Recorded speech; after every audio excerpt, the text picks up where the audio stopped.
Okay, good morning. Bonjour. If we're ready from a technical point, Mr. Clerk, we'll proceed. Want to welcome everybody to the LRT subcommittee.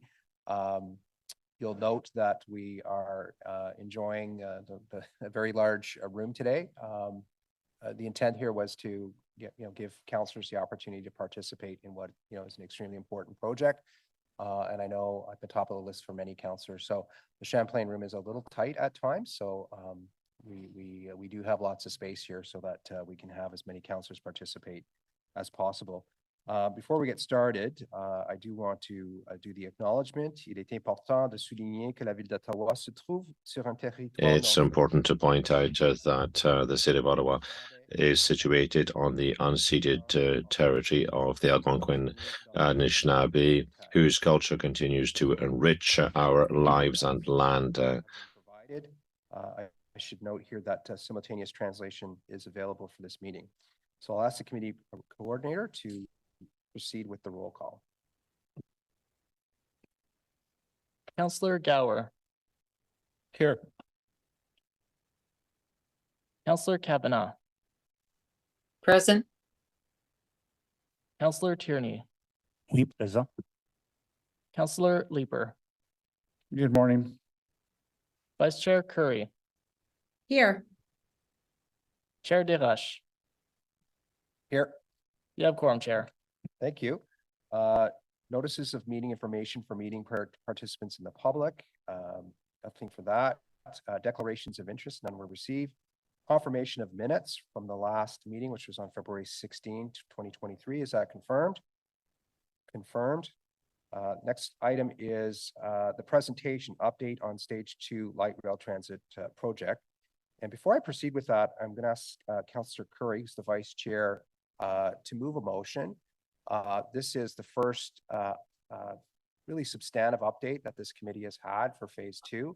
We certainly expect that will continue. Ça va continuer. On va avoir des mises à jour sur un projet très important. We hope to have further updates on this very important project. Rules. Normally there would be a report that would parallel the presentation. And as councillors can appreciate, really it is in some ways redundant in that the presentation contains considerable information. So what we're asking here and what we're asking this committee to approve is that going forward, that we would not require the report, that we would have the presentation, which would serve as kind of the principal means of communicating with this committee.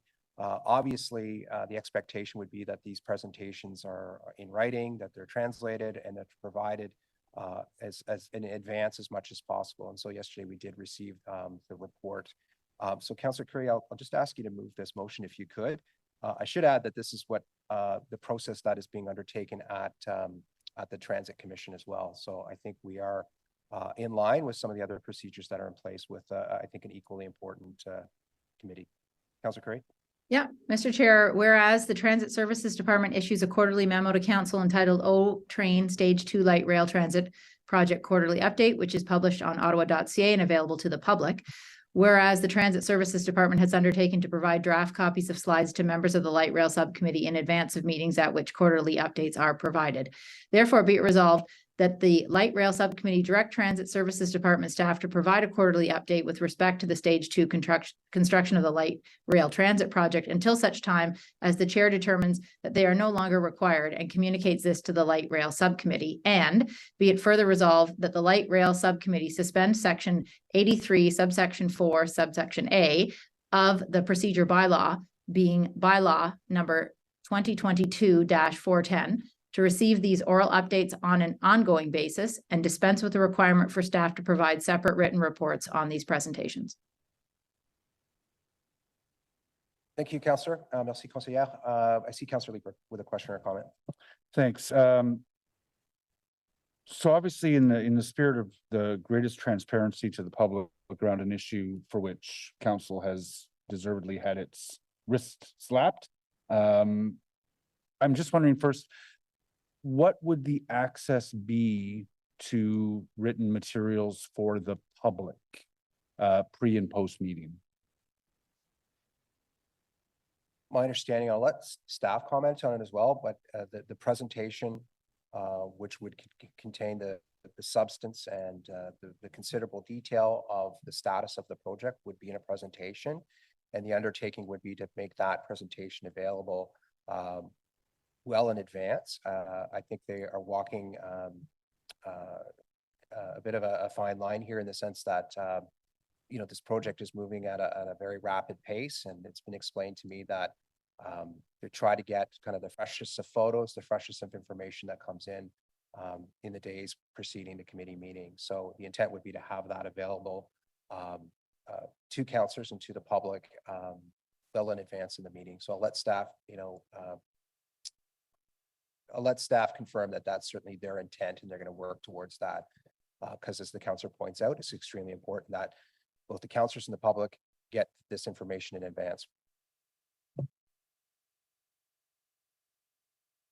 Mr. Chair, normally, if it's possible, we will provide those slides for the 48 or 24 hours before, but we will not be able to do better than that. And post meeting, what is the access to the slides for residents? Thank you, Mr. Chair. My office would be pleased to make sure they are on ottawa.ca, whether it's in our minutes, whether it's in the meetings. We will put it and publish it for the media and the public. So in order to see the slide presentation, it won't be on the agenda. There won't be any attachment to the agenda that contains the slides. Those are going to come to councillors a couple of days, a day, in the case of this meeting, hours before the meeting. And then post meeting, for members of the public who are seeking to see what was discussed, they would need to go to the SIRE page, to the city's legislative agenda page, click on minutes, or find the meeting, then click on minutes, then click on the attachment to the minutes. I just want to make sure I'm understanding where that's going to be public. Yes, Mr. Mayor, that it would be the standard operating procedure for all such matters. Okay. I think it's interesting that we haven't seen delegations to this committee to this point, or at least not a lot of them, for an issue that is of considerable importance to residents.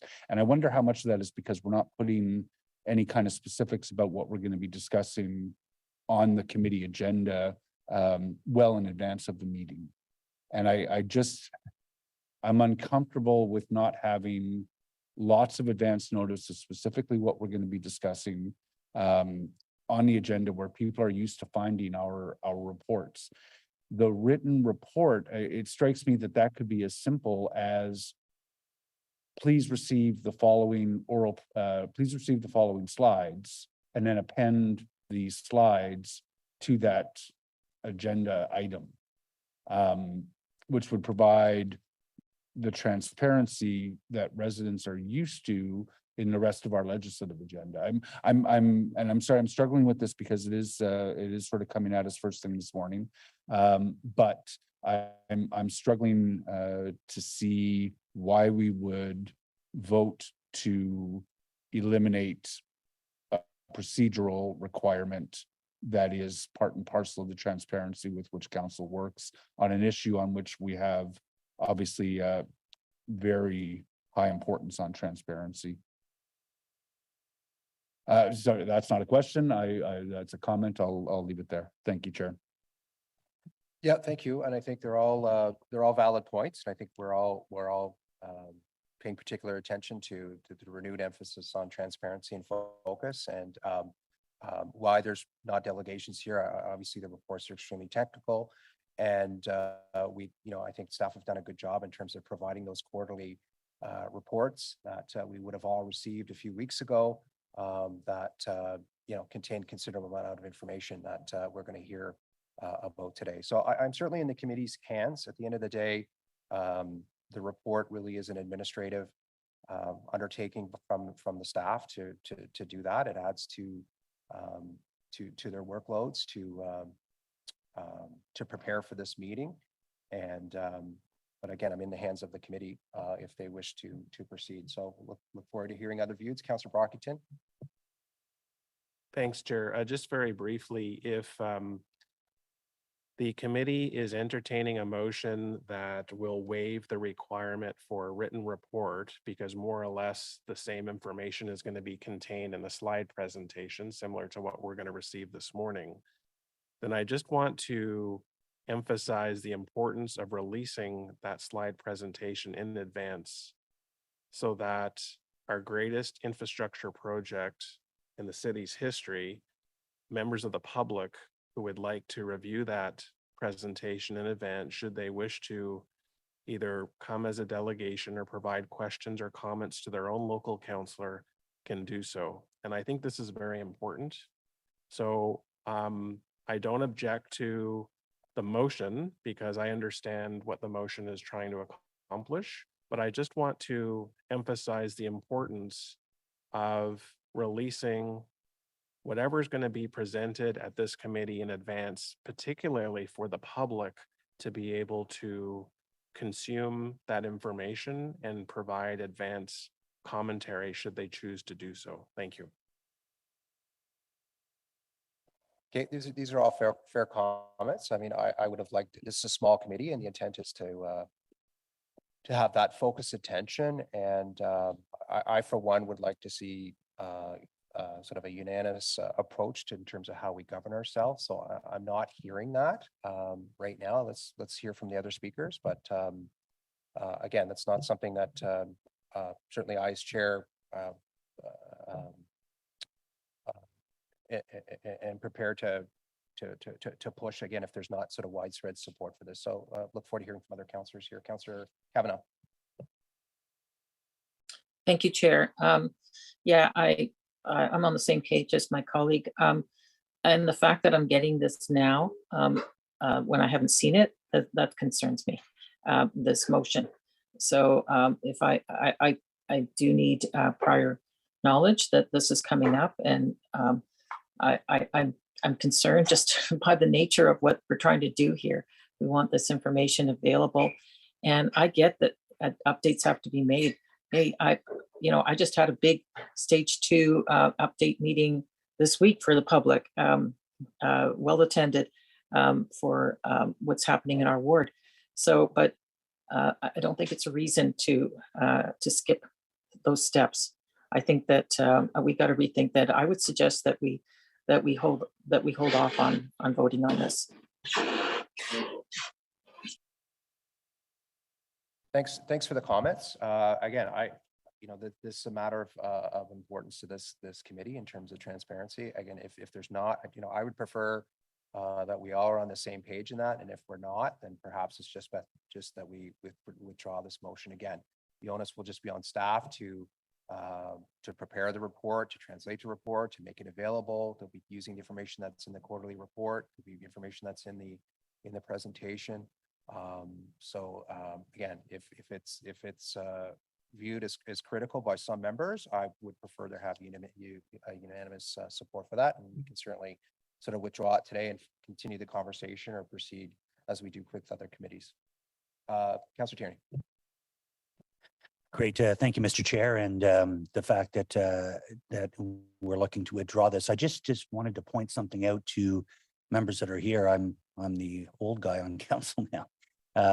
This isn't anything new, and we have some unique challenges in this city. And I'm speaking after the fact. Our chair said we'll withdraw this.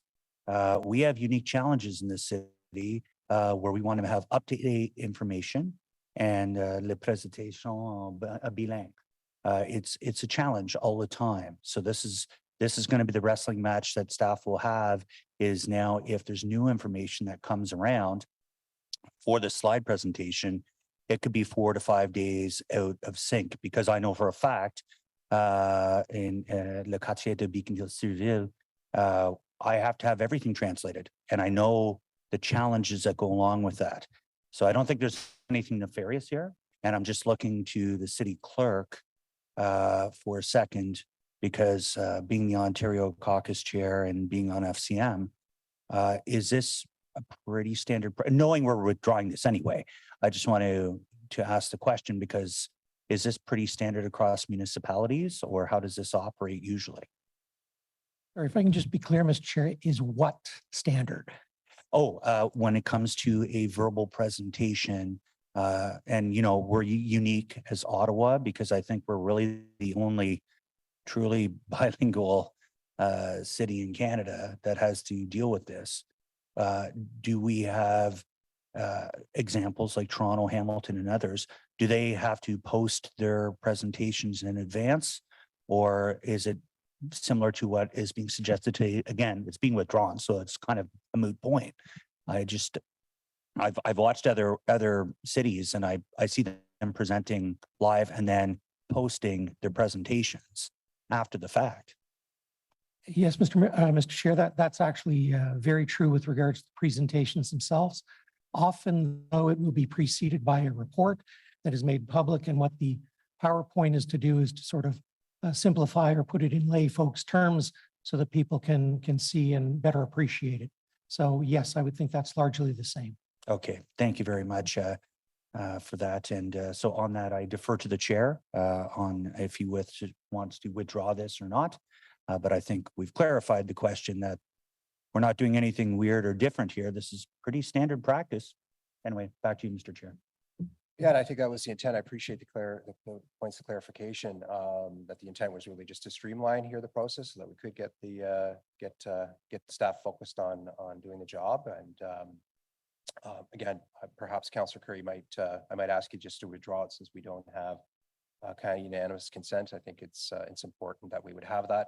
We'd make an exception today that we would proceed with the presentation, and then there would be a report going forward as is kind of the standing committee rules. And I fully expect that what you read in your quarterly report will be what you read in the report that's prepared. So again, doesn't hurt, I suppose. Councillor Curry. Yeah, my only comment is, so this was, you wanted to try to see what the committee would think about it. This is really just a governance motion, right? I mean, my thought on this, when I first saw it, which was just yesterday, was we're trying to make sure we get the most up-to-date information because we are the LRT subcommittee, right? So if we have a report that is different than from the presentation we get a number of days later, there will be a disconnect. So there'll be not up-to-date information out in the report for the public, which would not be accurate. And then we get different information at the committee, and then there's a little bit of a disconnect.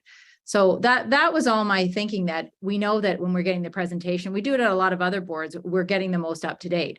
But so in terms of withdrawing, I feel like we should vote on this, that we should just sort of say, okay, do we, what is the feeling?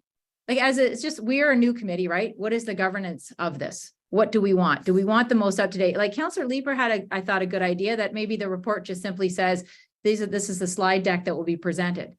My thinking, and whatever the committee decides, I think we should decide as a committee, because we're so new, what we want. Because I certainly would like to have the most up-to-date and then have that shared with the public so that it's consistently, this is what we learned at the committee, and then this is what was presented.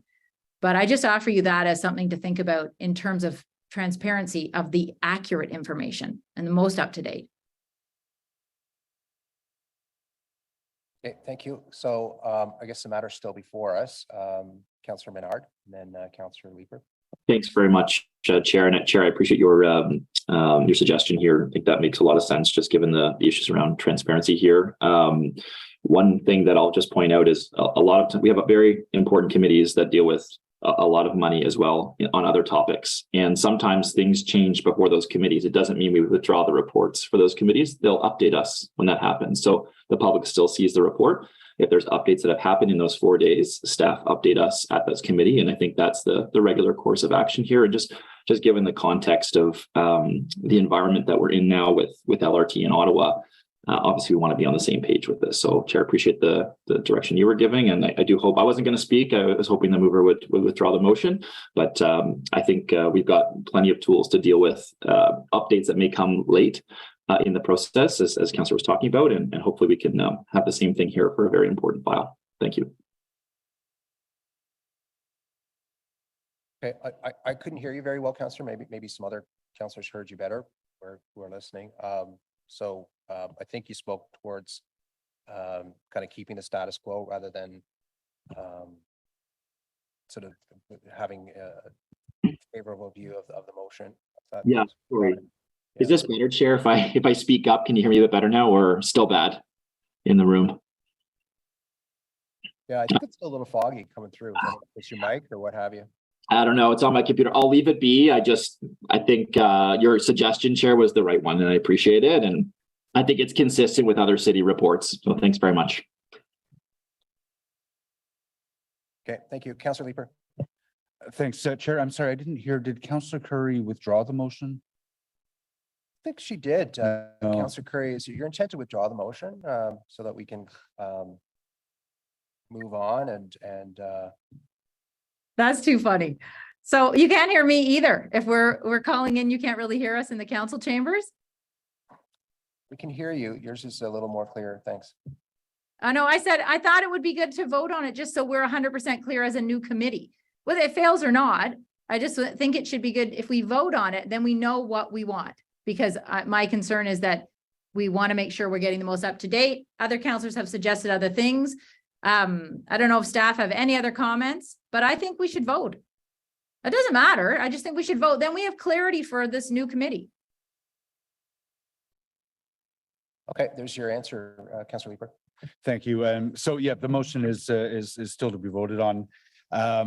In which case I would simply say I don't necessarily agree that the information needs to be up to the minute as we receive it. You know, compared to a week ago or a week and a half ago, I don't know if the amount of track laid has gone from 95% to 97%, and that's less important to me than some of the higher level trends with respect to progress on the LRT line. And you know, one of the other stakeholders who I want to take into consideration is the media as well. I think having hard and fast numbers out in the public domain with lots of lead time allows the media to investigate those on residents' behalf and do their job. I know it's difficult for the press, as under-resourced as they are right now, to try to pursue some of these stories that are really important ones for the residents of Ottawa. And the Fifth Estate is probably one of the critical stakeholders in this discussion who are going to be reliant on information that is published well in advance. So I can say fairly certainly at this point, I won't be supporting this motion. Thanks, Chair. Okay, thank you. Councillor Gower. Thanks, Chair. So verbal updates are not unprecedented at committees. We use them at Board of Health for the both the chair's report and the medical officer of health report, similar in police board. We certainly use it at transit commission meetings for up-to-date updates.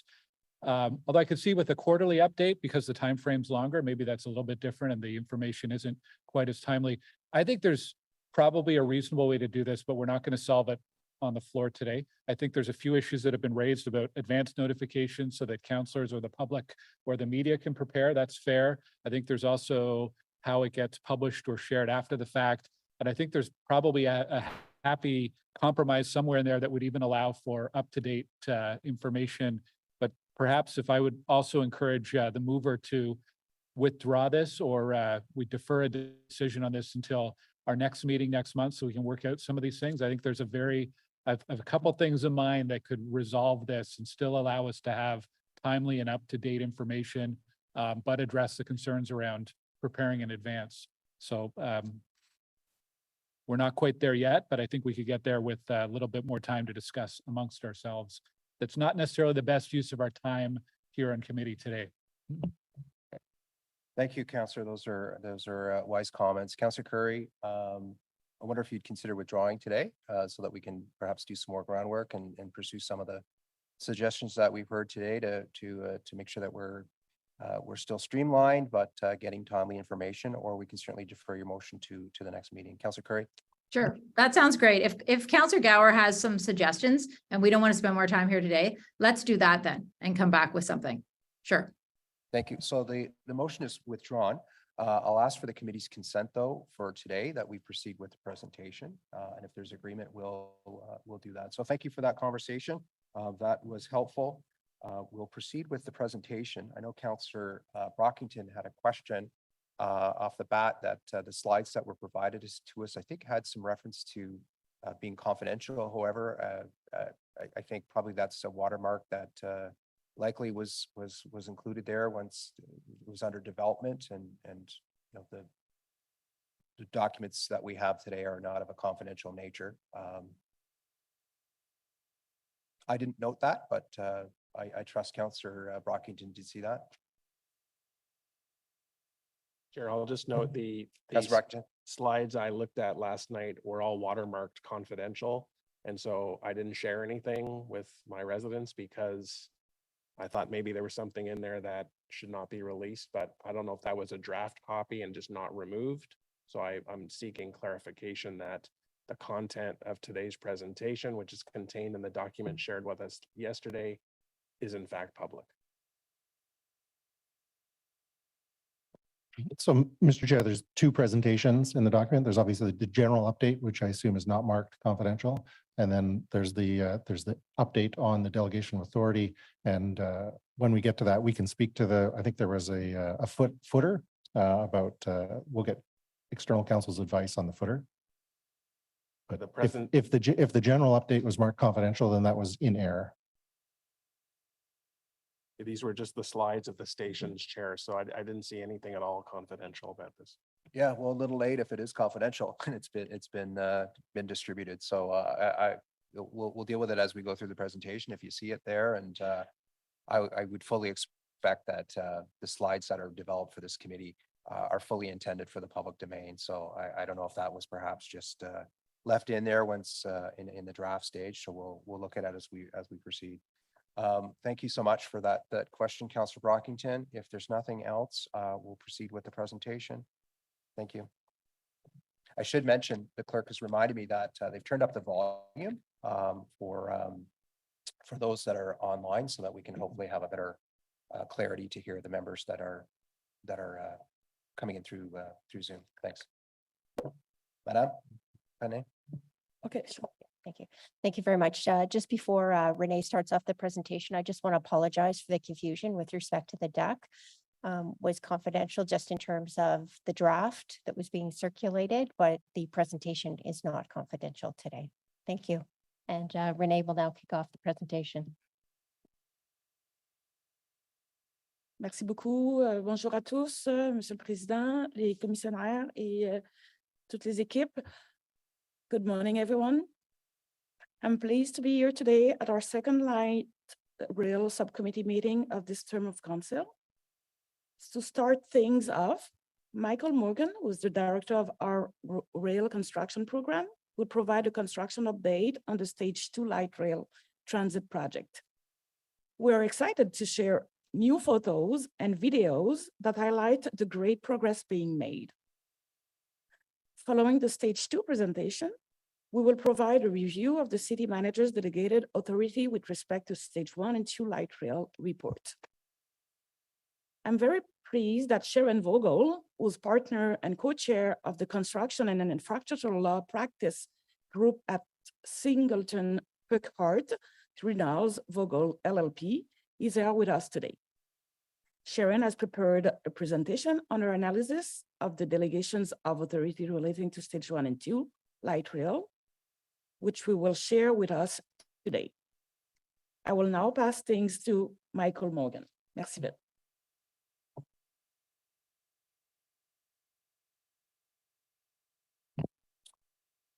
Thank you, Renee. We'll just put the slides up and we'll go through this. So there's roughly 70 slides, so we'll go through at pace just to give you an update. A lot of good photos here. So just go to the first slide, which just shows, just as a reminder of the line 2, 4, line 1, 3. We'll focus on the east to start, just to give you a quick update on the progress on the stations. So if you pass through to the next slide is just the header for the east, and then we'll go into the discussion on the actual station. So here you see Montreal Station, So this is the view from above. You see still the laneways there that are reserved for staging for construction activity. You see the station coming out of the ground above. And then critically, what you don't see is down underneath the station is they've made very good progress on the communication rooms, which is where we're going to put the train control equipment. So train control equipment, communication systems, all in the rooms that are kind of under the station that you can't see. So good progress there. And those are critical to kind of enabling us to start train testing later this year. So if you go to the next station. Voici la station Jeanne d'Arc. Si tu vois, il y a comme deux bâtiments à gauche et à droite. Ces deux bâtiments-là sont pour les systèmes. There are two buildings on the right, on the left, for the control systems.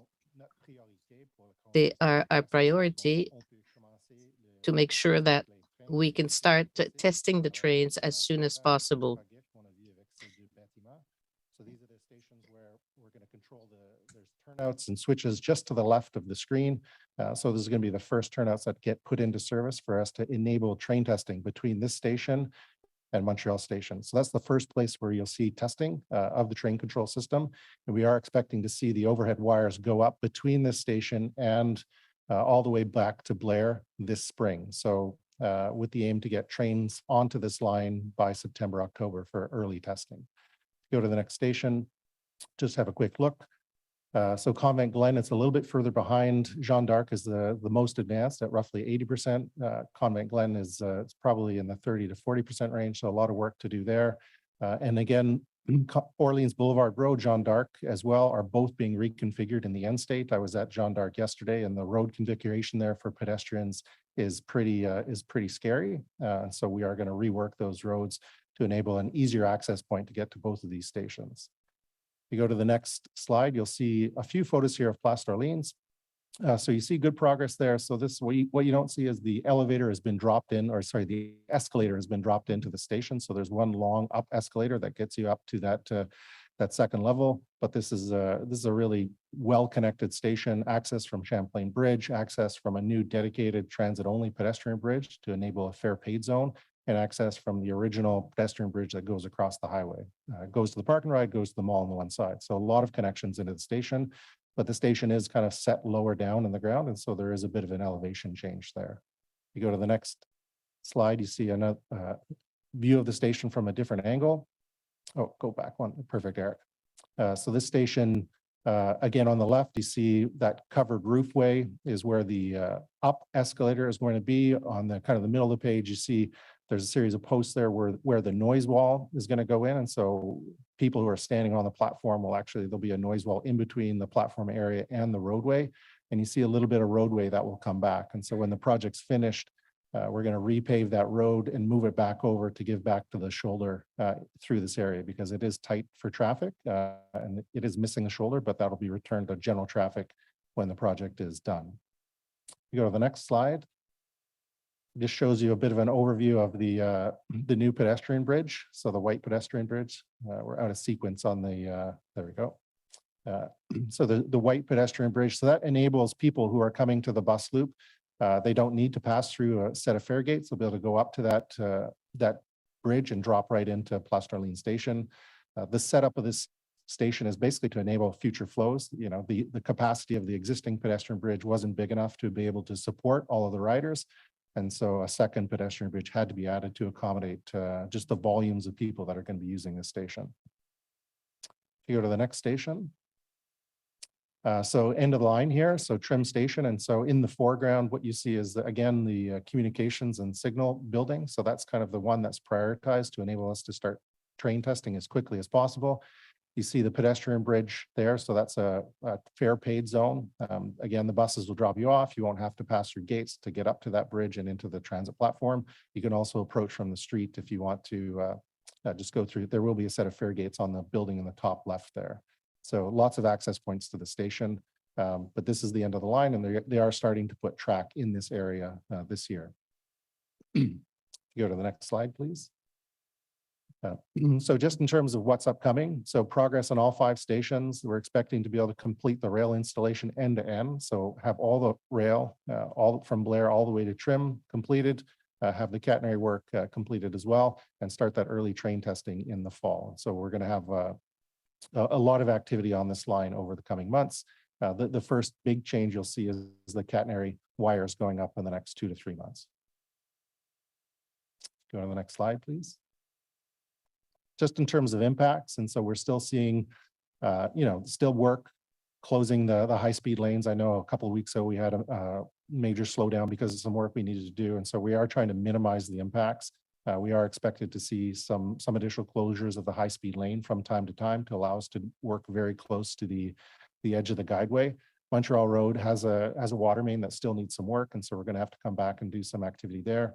And then Jeanne d'Arc, there's a variety of things kind of that are changing, but we're doing our best to keep everyone apprised of these changes. Sometimes there are last minute road closures, and we try to avoid those if at all possible, but some cases it's just not possible. So I know the communications team will continue to work closely with the councillors to provide them with good updates on when there are changes and closures and how long they will last. If we go to the next slide, we can just talk a little bit about the schedule. So in the quarterly update, we showed a delay of 64 days to substantial completion. We've been able to claw that back by 13 days, so it's down to 51 days delay to the east completion, which puts it to basically the middle of January. That would be when the infrastructure builder would hand the system over to the city. Once it's handed over to the city, at that point, the city, with our partners at RTG, we would do a trial running period for 3 weeks. And then depending on how that goes, if we need longer for the trial running period, we'll use it. And there'll be a period where we, use the system internally, just to make sure all of the transit operators, customer service providers are all ready to go. And then it would be open to the public. I think critically in this schedule, what you see is that final commissioning period is going to be right through the winter. So we've learned a lot of lessons already on winter, gas switch heaters and other things, but this will be the final test for this system will be right through January and February. Go to the next slide. We'll move over to the west now. So there are 3 or 4 tunnel slides we'll get to in a second that they'll buzz through quickly just to give you a sense of how we're building the system. So Westboro Station, so this was the demolition. So we got in there last year. They are down at track level now, putting in catenary foundations all through this area between here all the way through to from Tunney's. I think they've started a couple of them, but from here all the way through to Kitchissippi, they are trying as quickly as possible to get those OCS foundations in. There is a big box culvert in this area they're doing repairs on. So there's a bunch of utility work that preps for before the guideway can start, but that's all started and lots of activity down there. If you go to the next slide. Just a quick look at Kitchissippi. So this is where we've had to excavate out the new guideway from the existing rock. So to extend the existing transway rock cut to basically straighten out the path for the trains to get to the cut and cover tunnel. We're getting very close here to being kind of wrapped up with, I would say, the very noisy work. And we're getting to the point now where we're going to put up a tower crane and start constructing the station. So that will start this spring. As soon as we get that tower up, we'll be able to start erecting the station, which is very good news. The next slide shows you a photo of the new temporary pedestrian bridge that the constructor put in. So this is a pretty heavy duty bridge. I'm pretty happy with the result. I was worried about them putting in something, I didn't know what we were going to get, but the result is very good. And so we've been able to maintain connectivity to the bus stops in this area. And that bridge has opened up the extra excavation to provide that final link between the SJAM cut and cover tunnel and the Kitchissippi station area. So excellent progress there. Go to the next slide. So just in terms of excavation through this area, everywhere you see the basically the struts that kind of go across the station. So this area has been largely excavated. They're into the bottom of the excavation, putting in the invert slab or the bottom of the tunnel. And they have started, I'll show you a photo in a minute of the Evers Traveler system, which is what they're using to actually build the tunnel. We have some very good photos of that, but a lot of good progress through here. And this is a nice straight shot. And so they're able to set up a bit of a production line, which we'll show you in a second. The next slide, please. This is just a view looking back towards kind of from the other direction. You see, the biggest issue in terms of construction is really access. And so they put access points for pedestrians in a couple of spots along this way. If you go to the next slide, you'll see a little bit more activity in terms of what this looks like. So this is a bit of a close-up view of the work that's being done. So they build the tunnel up, basically pour the floor or the invert of the tunnel, do the walls, including waterproofing, then structural walls, and then they come back and they do the roof system. So this is what you see here is a photo of the construction workers putting the rebar in place for the roof of the tunnel. If you go to the next slide. Just a bit of an overhead look at Byron Linear Park on this slide. Just waiting for it. There we go. So an overhead look of Byron Linear Park and the excavation. You see the slides are a little bit out of sync here, but you see a bit of the tunnel structure that's being formed. If we go to the next one, I'll show you just a close-up of how the system all works up. So this is, again, this is the other end of the line. This is zone 5 near Ambleside, where we had to detour traffic. So the tunnel does go under that road, and we are kind of turning the corner to get to Lincoln Field Station. Go to the next slide, please. So this is a split system. So if you see on the photograph on the left is basically the sequence is, you know, doing the floor or the invert of the tunnel, then you do the waterproofing on the walls, you build up the rebar on the sides and in the center. Then once you've done that, you move the Everest Traveler system into place. This is a custom built system for our project. And then you come back and you do the rebar over the roof of the structure. Go to the next slide, you'll see the next 3 steps. So then they'll come back and they'll do essentially what is a 3-day, or sorry, 1 day, 12 to 16 hours pour to do the walls and the roof. That's done in one go. That allows us to essentially do a 15-meter section of tunnel at a time. And then the Everest system is collapsed and pulled out of the way, and it's slid essentially down the guideway. And then you see on the right-hand side, that's the finished product. So nice dry tunnel there on the right with the lighting. So then they'll come back afterwards. They'll try to do as much as possible in terms of installation on the tunnel, electrical, jet fans, radiating cables for the emergency radio system. They'll do as much as they can before they put the track in, because it's much easier to do that work without the tracks in place. So the tracks will be actually one of the last things to be done. Go to the next slide. So bit of a view of Lincoln Fields there, where we are. So Lincoln Fields is in very good shape. This is probably our most advanced station on the west. It's in the 80 to 90% range. And so we're likely going to start installing the communication systems. Again, this is a location that has a communication signal room. And so that's been prioritized to ensure we can do train testing as soon as possible. Go to the next slide. So Iris Station. So still a lot of work to be done in the area generally. This is an area where we redirected the Pinecrest Creek, where we had to build a series of bridges, temporary bridges, permanent bridges. What you see there is the permanent bridge on Iris Road. So that's in good shape. And then on the right-hand side, you see Iris Station, which is a bit of a more of a rural approach. So a lighter footprint for a station in the area. So it's going to be a very good station for that neighborhood. Go to the next one. We'll see Algonquin Station on the next slide. So the big head house at the top. So Fairgates, and then on the right-hand side, you see the new pedestrian bridge coming in from Algonquin Station. So the students will be able to walk directly in a weather-controlled pedestrian bridge to get into the station. And then from there, they drop down into the underground station. Go to the next slide, we just see a quick view of the bridge itself, which has gone into place. And so that's gone really well. And one of the things that, you know, one of the impetuses for this bridge is really just to make sure that we eliminate foot traffic across that roadway, which is going to be a major roadway for the buses, keep people up and out of the way and allow them to drop right into the station from the inside. Go to the next station, next drawing. Queensview Station. So this is between the Leons and the IKEA. So we are planning a super weekend, so a closure of the 417. Right now it's tentatively planned for June 16th and 17th, subject to permitting and other things, to drop in a pedestrian bridge that will go across the highway at this location. So you'll be able to get from one side of the highway to the other directly into the station. If you go to the next station. Bayshore Station. So a lot of activity at Bayshore Station. There is a second entrance that's being built just to the right, an emergency egress point due to the volumes at the station and the need for kind of secondary access. That's what you see is being excavated in the right-hand side. But you also see that it's a pretty tight area, right? In terms of access to the mall, access to a bus loop, at that location. Trying to get trucks in and out of this area has been quite challenging, but contractors done a good job of working closely with the mall, and there have been few, if any, complaints to me about the construction and congestion in this area. But they're working on that. This is probably after the tunnel. This is the next most critical area on the west. If you go to the next station, please. Next slide, please. So this is the end of the line, Moody Station. So you see it's coming out of the ground pretty quickly here.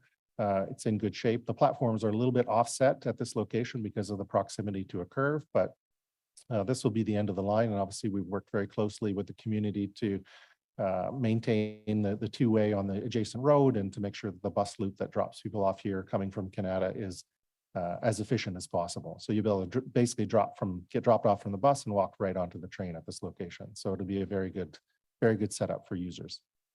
If you go to the next few slides, show a photo of some photos of the storage facility. So the first one is of I believe this is the maintenance of way equipment. So all of the track maintenance equipment, the snow removal equipment, any equipment that RTGs needs to maintain the system will be housed in this building. If you go to the next slide, we'll show this. So this is the administrative building for the operators. This is where in the morning during launch, the train will come out of the storage building. It will stop at this platform. The operators will exit the building and get into the cab of the train, and then they will take that train into service starting at Moody Station, which is just east of here. So that's the admin building for our operators. If you go to the next one. So this is just a kind of a high level overview of the actual maintenance facility. So it's a light maintenance facility, including a car wash, overhead walkway to be able to do kind of light activity, nothing heavy. If you need to replace wheels or replace bogies, all of that work needs to be done at Belfast. But this facility will allow us to add sand, add liquids, clean the vehicles, do preliminary inspections on those vehicles at this location. Go to the next slide, please. So, and then at the end of the big building that you'll see from the highway at the end is the storage building. So this is where the vehicles will be stored overnight. So they'll come back when they come out of service, they'll go through the inspection building. They'll, get their nightly checks, and then they'll be stored overnight before being kind of reactivated in the morning. Go to the next one, please. So just in terms of upcoming work and the schedule challenge generally. So it's really about the tunnel, making progress on the tunnel, making progress on covering that up, building the roof and then covering it up and reinstating the roadways. So we will have a closure of Woodruff coming up in the summer that we need to do to basically take off the temporary bridge that's at Woodruff and rebuild the road essentially. So a few kind of key activities there. Go to the next slide. We'll talk about mobility. So some of these are known. I think that I don't think there's any surprises here. The two big changes are just really the need to close Woodruff for a couple of weeks to rebuild the road. And then obviously the closure for the 417 to put the new pedestrian bridge in. So you go through the list, Transway is already closed. That's very, very well known. Richmond Road, it's a bit of we're going to have to do some things on and off peak to deal with some issues. There is the Ambleside detour, which we're still considering, the need to put Ambleside on a two-way detour, even if it's for a short duration, but that we're still looking at opportunities to accelerate some of the work in that area to reduce the impacts on the residents, because we are seeing some impacts through this area. And then the last one is the Woodruff closure, which I spoke about, should be in the spring. If you go to the next slide, please. A few other things. So Carling Avenue. So there's still a lot of work in and around Carling Avenue, Lincoln Fields. Still needing to maintain that original bus loop until we get into service. And so we're going to start constructing the new bus loop pretty quickly here. Transitway closure again, 417 Pinegrass Interchange. So we are looking to maintain that closure through to the fall, at which point we put that back into service for the winter. And then the last one, there's some additional closures there that we need to do, just some short-term things to get access and to do some various modifications. Go to the next slide, please. So Transway Iris to Baseline, obviously that's a permanent closure now, and then the Woodruff pedestrian bridge. So this is for the high school. So in speaking with the contractor yesterday, we are trying to get that that particular pedestrian bridge reopened. So this is the new bridge that replaces the original one, get it back into, get that new one into service in June. So that's the current target for that bridge. If you go to the schedule slide, which is next, still no change on the schedule, still the 17 months that we've described previously. Still the critical path is through the tunnel, making sure that the tunnel is built as quickly and efficiently as possible. That's the schedule for the west. So if we go to the next slide, we can talk a little bit about, we'll talk about the trains first. So for the fleet expansion of 38 new vehicles on the Confederation line, we have accepted 10. Those are part of the normal rotation on the stage 1 fleet. And so we're burning them in and getting additional hours. 3 are in final inspection. So before we accept these vehicles, we do put them out for 1,000 kilometers on the network just to make sure that they are up to date. And obviously we're checking that all the latest and greatest modifications of those vehicles are in place. Any of the lessons learned that we, any changes, modifications that have been made over the years are applied to those vehicles before we accept them. And then the remainder are in various states of production. Go to the next slide, please. So we'll talk about Trillium Line to the south. So we've got some good photos here of the progress that's being made. If you go to the next slide, we'll take a quick look at Bayview. And so this is the a shot of the pedestrian bridge that will connect to the future development on the right-hand side of the page. And so there was plans for a large tower to go at that location. So that pedestrian bridge is ready. And then the head house on the left will have a set of fare gates. So you can actually access the station from that location coming off of the street, or you can, if you're coming from the development, the set of elevator banks there that would take you up and over to that new building when it arrives.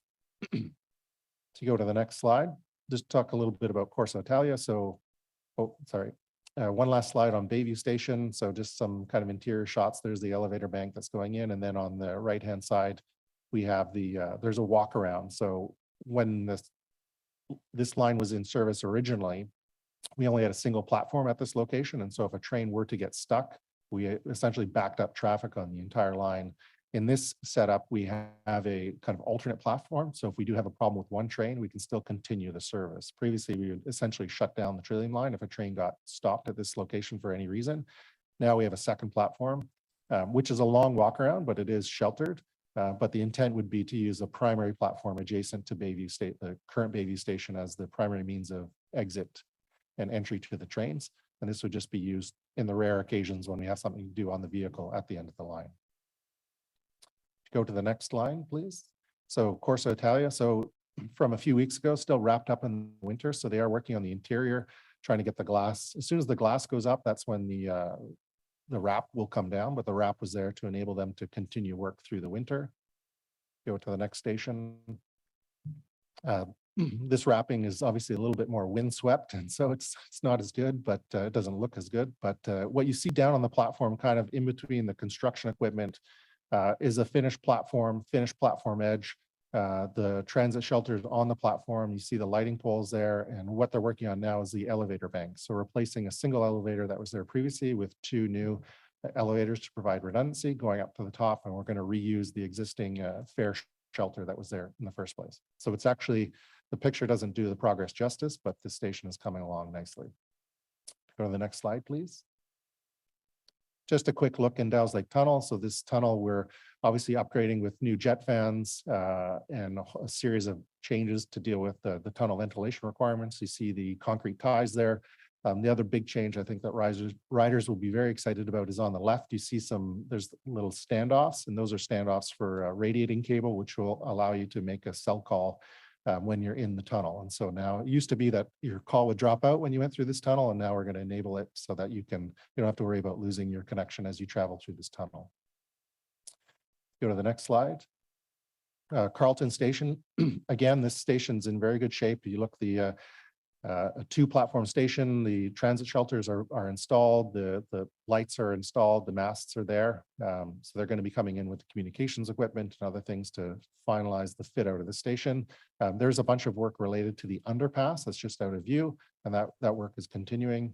They should have that opened up in the summer at the latest. If you go to the next slide, please. Just guideway generally.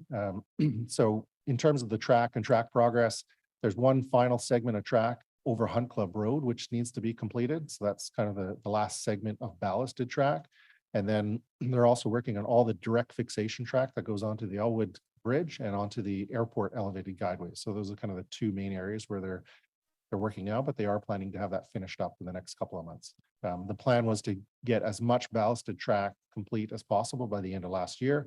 They were, I would say, largely successful in that, save and except for Hunt Club, which they knew was going to be done in the spring, but that's kind of the last bit of ballasted track that we need to complete the track on the network. You go to the next slide, please. So there we see Elwood Diamond grade separation. And you see that where the orange tarps are there, that's where they're actually doing some of that direct fixation in winter. So the ballast you can't do in winter, or you can't, it's more difficult to do in winter, depending on where you are in the stage of the work. This is a case where you can actually heat and hoard the area to be able to do some of the direct fixation over the course of the winter. So that has been progressing. They are making good progress there. Go to the next slide, please. So Walkley Station. So this station is in very good shape. They're actually working on the multi-use pathway now, just to the on this photo, it would be to the left of the page to kind of reinstate that. That was taken out of service for a number of years, and the station's in pretty good shape. There should be one more photo of the station on the next slide, looking from the other angle. See where you see the tarps and things, that's where they're working on the elevator bank, but otherwise the station platform, again, the platform is poured, the transit shelters are in place. They're just looking at coming back and putting in the communications equipment now. If you go to the next slide, please. So back of the Walkley MSF, the primary maintenance building is coming along nicely. There is a kind of a secondary train inspection building, which has two 80-meter bays to allow them to do fueling, cleaning, sanding. So there is quite a bit of maintenance capacity at the new facility. And so they're just wrapping this work up. You see it's in pretty decent shape. They're working on the exhaust systems to exhaust the fumes from the vehicles when they're in the maintenance shop. Go to the next slide, please. Greenboro Station. So again, so we lengthened the platform. You see the glass is in place as a bit of a windscreen, the shelter's there, the lighting's there. We need to come back and bring in all the communication systems. This one, we haven't done a lot of work on this area over the last little while, but it's in very good shape. We just need to come back and do the communication systems at this location. Go to the next slide. So South Keys. So a lot of work is actually inside the station because there's a bit of an underpass there and stairway elevator bank to get up to the platform. So that's coming along nicely. If you go to the next slide, please. So the next station down the line is Leitrim, which has always been in good shape. So this one was wrapped for the winter. And again, if you look closely at the platform there, the shelters are kind of being assembled. The lighting is in place. There is some work that's coming along. And then just to the upper left, you see the bus operator building, which is being wrapped and closed. And then this whole area at the top of the screen will be reworked to create the new park and ride at this location. Go to the next slide. We'll see Bowesville. This is a bit of an older photo, it's more of a wintry look. But again, they wrapped it as much as possible to be able to work on the inside. The track is through this area, though they weren't using the track in this area over the winter. They will be using it. This will be one of the kind of first new areas of track that opens up once they get into the spring weather. The first kind of test trains, currently the test track is from Hunt Club to just shy of Leitrim. Over the coming months, they will extend that test track to go from Hunt Club all the way to Linebank Station. So the next big area where you'll see the train come out and surface kind of on the network is all the way down to Bowesville and then to Linebank Station. If you go to the next slide, please. So this is the track. You can't quite see Linebank Station, it's just out of view there, but the final tracks are all the way through to the end. You see the signal system, the signal indicators on either side of the track there are being installed. And so Siemens is out in full force putting in all the signal equipment now with the aim to test this section next on the network. Go to the next slide, please. And then Linebank Station, you see the wrappings come down, save and except for the area where the elevator banks are. A lot of work underneath. There is a bit of an operator facility, washrooms and other things kind of down at the lower level. But this is a significant station, a significant structure. The track through this area, I believe, is largely complete. This is a ballasted area. And so we'll be able to get trains to this location very soon. If you go to the next slide, please.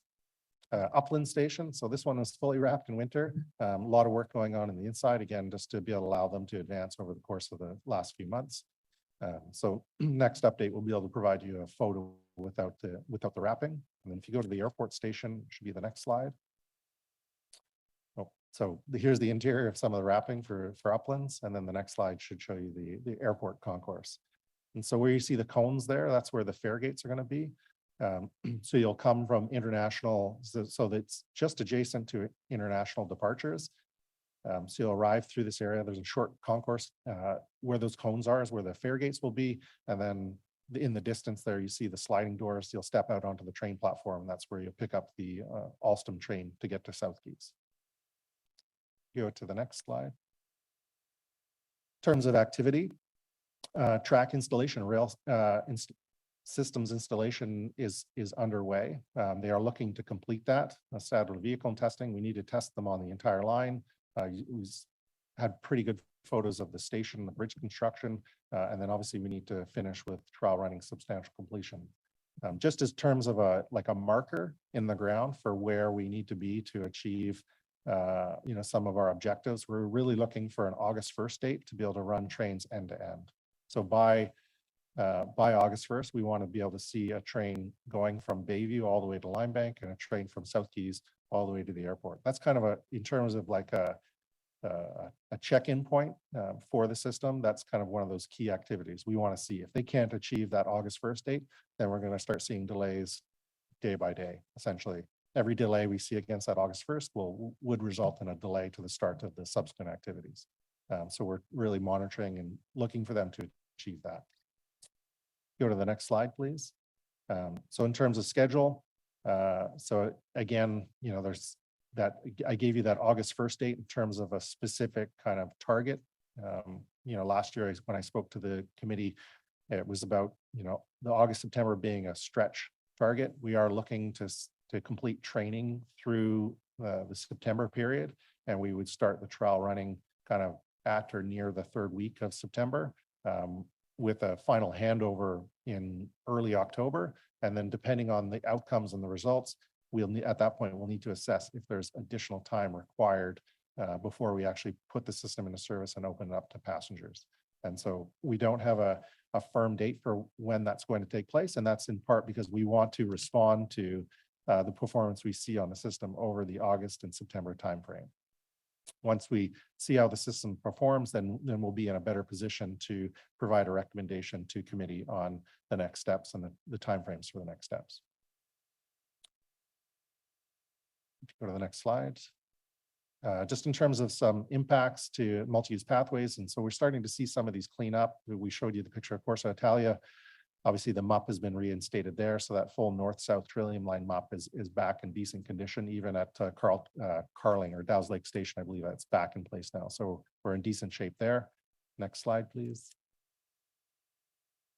A few more kind of changes that were likely coming. Hunt Club Road, we're not quite finished there, and there's obviously that includes a pedestrian bridge over the roadway, and so we need to connect in that pedestrian. I mean, it's an integrated structure, so it's one structure that has both the pedestrian bridge and the track, and so we need to kind of commission that, put that into service.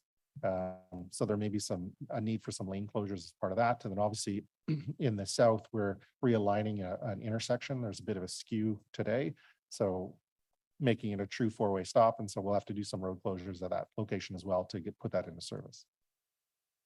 Next slide, please. So just kind of a look ahead for a committee in terms of what is coming forward.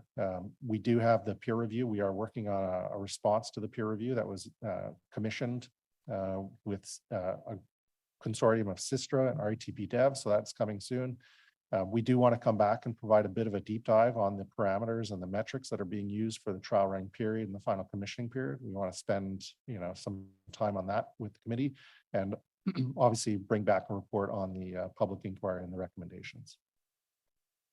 So you go to the next slide, please. So communication updates. So we continue to remain engaged with councillors through regular ad hoc and scheduled meetings as necessary. We continue to provide the quarterly memo update, and we continue to respond to ad hoc requests for community presentations. We're happy to do those. Those are, we have a lot of them. And if there's a group or area that's underrepresented, we're happy to send the team out to do those updates and presentations. Go to the next slide, please. And then just to, I guess, in terms of look ahead, we've had for example, the new Stadler trains for some time now, and we haven't really allowed the public onto those trains. And so we are looking for an opportunity, say through doors open, to have people kind of get a sneak peek of those trains, maybe not in service, but parked somewhere where they can get on and off and test out the seats.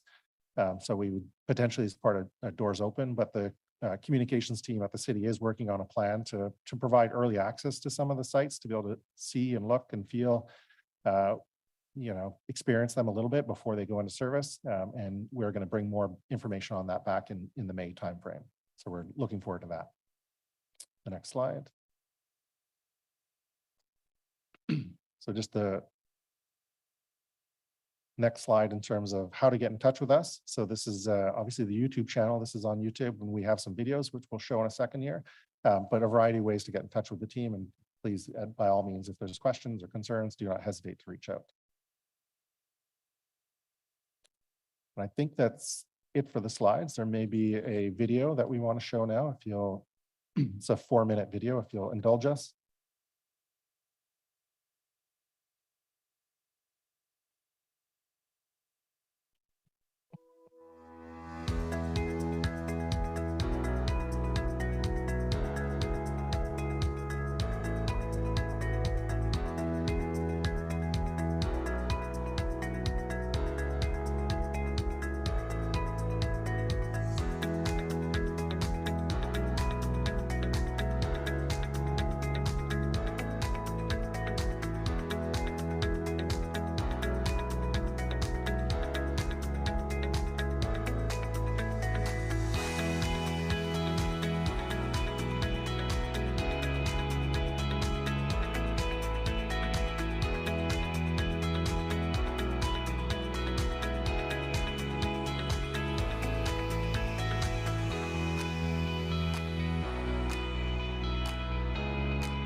Chair, si vous voulez bien, on peut passer à la période de questions pour cette partie. If you'd like, Mr. Chair, we can move on to question period for this part of the presentation. Have you finished? Are you ready for questions? All right. Councillor Tierney, you have the floor.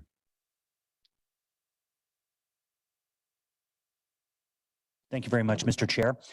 First of all, thank you for the great work and the great presentation. Very thorough. I appreciate that.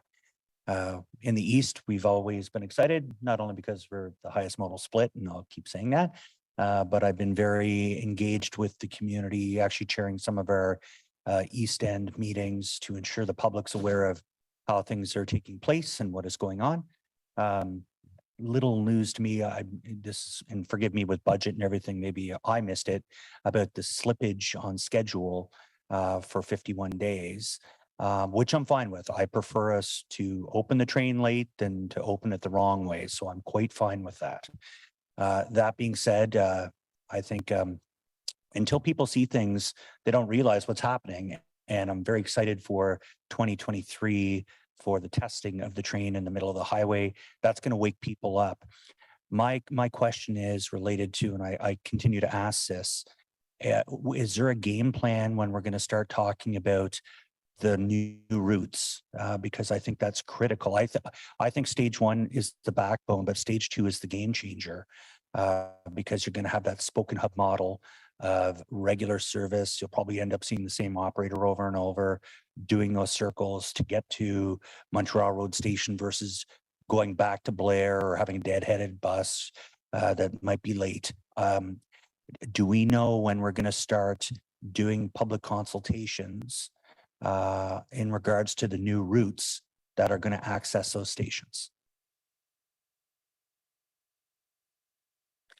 Chair, I should provide probably a memo in April regarding the job that we are doing on the route review. So I will let you know when exactly we will be able to consult the public, but we'll start first with the councillors before to go to the public.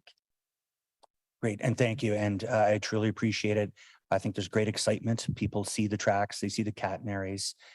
We've gone through a little bit of hell getting the construction done, but people I realize no pain, no train, and we're very excited for that. So as soon as you know when we can start engaging the community, the 4 East End colleagues, I think that'd be helpful information. Thank you very much, Mr. Chair.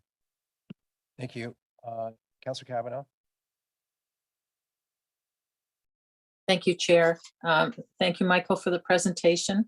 Always great to see you. Apologies, I didn't come in person today, but as you know, I work very closely with the whole Stage 2 LRT team. I meet with them every week, and I really appreciate all their help. I mean, we had 3 meetings last week. We had community meetings that were smaller to deal with noise and dust and all that concerns. Plus, we had the big meeting to give the whole enchilada of what's happening in the West End and the construction.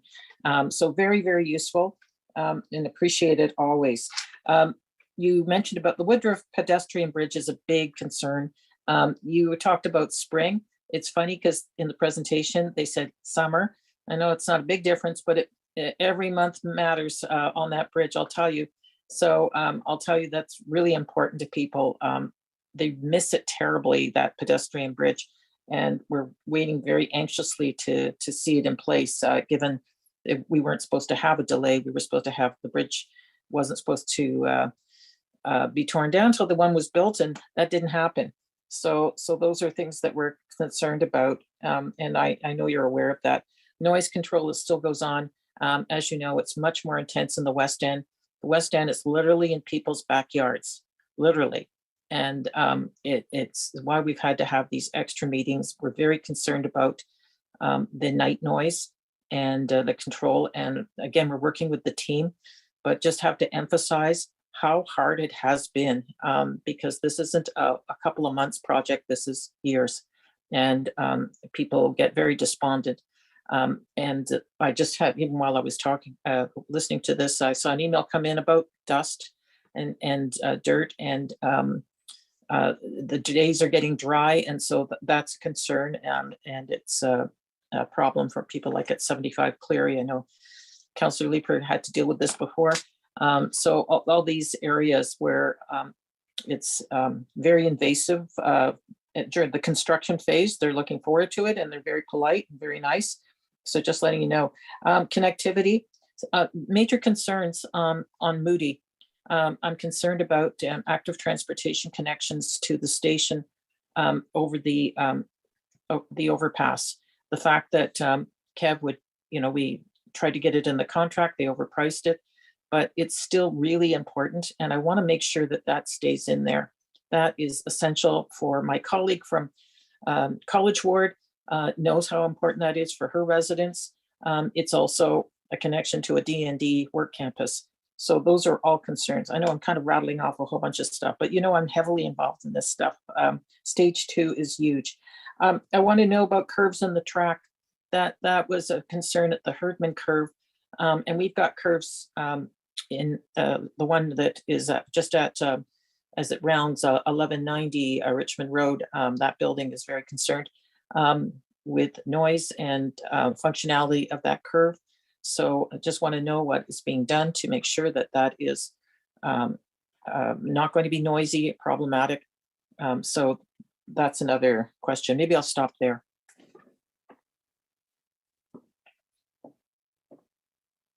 So, Mr. Chair, just in response, I'll take the last point maybe to focus on. There are a couple of curves, and we did in stage 1. There was a straight section in the rock cut near Parkdale Avenue where we got some very good feedback about the mitigations and the effectiveness of those mitigations for noise. And so that particular curve near the end of Richmond, we are looking at putting rail dampers in place at that location. We are putting a noise wall at that location. We are trying to be very proactive in terms of ensuring we include noise mitigations on the system where we're very close to people. So there's a couple of sections. I know I've spoken in the past to Councillor Leeper about the section between Tunney's and Kitchissippi, putting in mitigations there. But then critically through Lincoln Fields, there's additional mitigations going in at that location. So we are very cognizant of those curves and the proximity of those curves to the homes. And we are trying to include as much as possible all the lessons learned from stage 1 and ensure that we have a solution out of the gate as opposed to after the fact. So we are tackling that. And then, I separately, or just on the noise and the construction, we acknowledge and appreciate that we are very close to a number of homes, and we are trying to get that work done in an efficient, expedient fashion. In some cases, there are some areas where we've tried to close up the tunnel as quickly as possible just to basically kind of end the excavation adjacent to some apartments or getting to that point. Obviously, there's a couple of pinch points where the tunnel crosses Richmond to get into Byron Linear Park, and when it crosses again to get out. Those are kind of our 2 pinch points right now in terms of needing to get in, excavate, build the tunnel, and kind of restore the roadway. So that's a big focus for this year, and that's what we're going to try to kind of wrap up as quickly as possible over the next 18 months. Okay, and connectivity for Moody.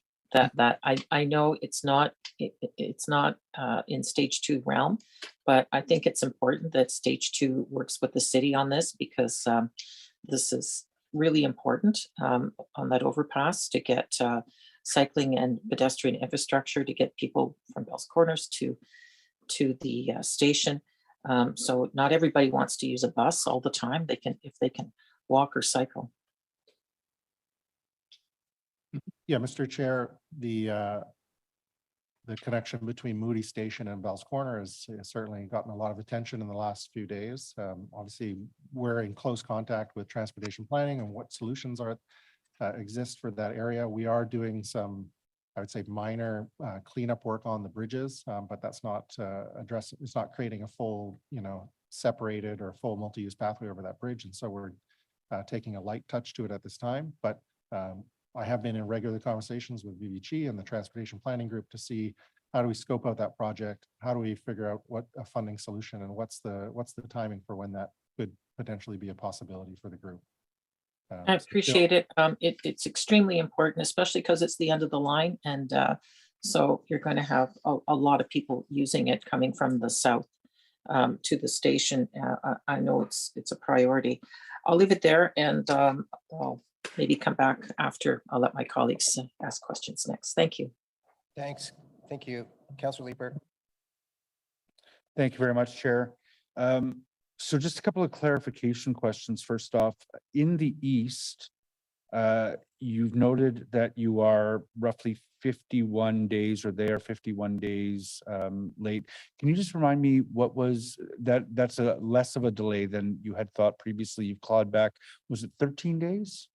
Yes, so the delay that we reported last month was 64 days. We've been able to claw back a little bit of that time to 51.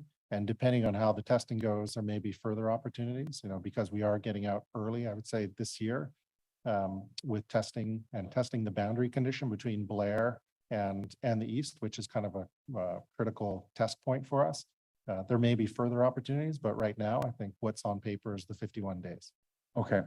And can you tell me what is the work that has been successful accelerated back to something close to the original schedule, if that's the right way to put it? I think there, in the schedule, there's lots of kind of room and float in different areas. And so there's some adjustments and some optimizations of that work. And so there's some pressure points too. Pressure points that created the delay were laborers strike last year, railroad workers strike at the end of the year. So that's kind of what's created the delay for the contractor. So we have been working with them in terms of looking at the schedule, trying to optimize time, see if there's errors in the, not errors, but maybe kind of assumptions in the schedule that can be pulled back. So there's no specific work that we've accelerated at this point. It's really about optimizing the schedule as it stands in front of us today. Does it involve more personnel on site doing the work, or no? Right now we've got, roughly, a year and a half or year and 3/4, so there's a big block of time left. And so there's a, percentage error on that. There's a percentage fluctuation. It can go out, it can come back, and we pulled it back a little bit. And depending on the results of the testing, there may be an opportunity to pull it back further, but at this point we can't commit to anything. Okay. And thanks. And I think I share Councillor Tierney's opinion. We want to know what those delays are, but we also don't want the system opened until it's ready. So I do understand. The 3-week trial running period in the east that you made mention of, is that the contractually required length of time, or can you give me some more color on that? So in the run up to handover, the system does need to be fully complete, and then baked into the schedule, we've got 84 days allocated for training. And so there will be operators on the line operating trains between Trim and probably the Blair pocket track for those 84 days. They achieve substantial completion once the infrastructure is finished. Once the infrastructure is finished, it would be handed over, and then we would have a 3-week trial running period. Now that 3-week trial running period is largely to demonstrate to the maintainer of the system that the infrastructure has been designed and built in such a way that they won't be incurring reams of performance deductions, that it works. So that it's a different pressure point than in stage 1. In stage 1, it was meant to show that the global system works. In stage 2, the 21, again, it's a contractual period, and the contract is required for the builder to demonstrate to the maintainer that the system works correctly. Obviously, we're a part of that. We want to see that it designed and built correctly too, but it's kind of the final performance test. And then once we've done that performance test, then we will then look at the system kind of globally and the timing and where we are with booking and operators, and then make a decision point about if we need additional time, or do we, when do we open? When does it make sense in terms of switching over all the bus routes, for example? When is the best timing for that? And I think we're going to delve into that a bit more deeply in the next part of today's meeting, right, with respect to the delegated authorities. Because that's something that I think everyone around the table is very interested in, is that, go, no go decision, and how council is going to be kept abreast of progress, and where the balance is going to be between seeking council's advice and informing us as to how things are going. So we'll probably jump a bit more into that in the next report, I think, that you intend to provide today. So the August 1st date on line 2 is interesting. That's the first time anybody has given us a date, and I hope that doesn't get us into trouble. If on August 1st, you see a train is able to run from one end to the other, what does that imply with respect to timing for revenue service, accepting the first fare paying passengers? I would say it doesn't. It's more about just kind of understanding the downside risk of, are we generally tracking to a program that will enable us to be successful for, October opening or October handover? If we're not at the point where we're running trains the full extent of the line by August 1st, then there's going to be a pressure on that schedule. There's no, it's more about measuring kind of the downside risk and understanding, are we achieving the progress we need at a 10,000 foot level? We still have teams like in the individual stations chasing occupancy and fire approvals and commissioning all the cameras, but just at the highest level, once you start seeing trains going to Bayview and from Bayview all the way to Linebank, that's kind of an indicator that we're on track. And I think Councillor Brockington, we're just chatting. On track at this point means an October handover, which is roughly 30, to my mind, that's a month's difference from the last time council had an expectation of when the handover would be. Like, is that delay now increased by about 30 days or so? I think previously we described the August-September timeframe as a bit of a stretch target, and the push to late September and into early October is really a function of wanting to make sure we blocked out as much time as possible for training prior to the handover process. And so that's probably the thing that's creating the pressure there, as opposed to specific technical delay. We've been in negotiation with the contractor in respect of their obligations to provide access for training for some time now. Okay. And we've just recently settled on what that will look like. And that's what's giving us the new timeline. The schedule optimizations that you were able to achieve in the East End, right. Is there any reason we haven't been able to achieve similar schedule optimizations for line 2? The East End, we're still dealing with 500 plus days, 600 days in turn. So there's more room to kind of move around. On the Trillium line, we're down, there's specific obligations, specific things they need to deliver over the coming months. Siemens needs to get in, training staff need to get in. We need to have access to the stations to do the end-to-end testing. There's no room to kind of adjust and make optimizations like that on the Trillium line. Okay, so a function of the tighter timeframes. How many people are using R2 today? The train replacement line. What is R2? Sorry for that. So we have the train replacement bus, which runs from Bayview to Carleton, or does it go further? It goes all the way to South Keys. I'm wondering what passenger numbers are like on that. Chair, I have Pat on mine. Maybe I know that we have 12 buses, but I don't know how many passengers do we have. And Mr. Chair, I don't know I don't know either, but we can certainly find out what our current ridership levels are and let Councillor Leeper know. There's, when Carleton is normally in session, that's the busiest stop on the route.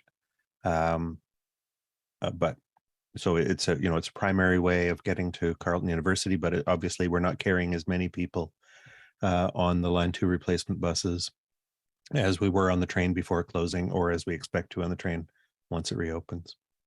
Okay. And I am interested in that number. Just those are the people who are being probably, for those who have stayed with us on transit and are using the R2, there's a significant number of them who are being impacted by delays to the train operator, the train handover, not to mention the people who have abandoned transit altogether during this period of construction. So I am interested in seeing those numbers.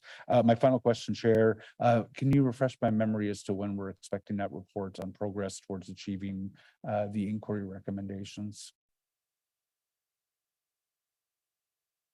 So at this point, Mr. Chair, we would put it on the agenda for next month. Next month? Yeah, okay. Chair, thank you very much. Thank you. Thank you. Just on that last point, so this is the third-party review that we've agreed to undertake it, that's my understanding. So what was the question? What report was that? Ouais, j'ai pas entendu très bien là. Ça, c'est le rapport pour l'analyse indépendante qui. That's the report on the independent analysis that was done. If I understood what was said, Councillor Leeper asked when we would get back to the report. And we said that in April for the subcommittee, we will be able to present something to you, to the subcommittee. Thank you, Chair. I have a question about the O-Train West and a couple about O-Train South. On O-Train West, about the mobility and the bus detours.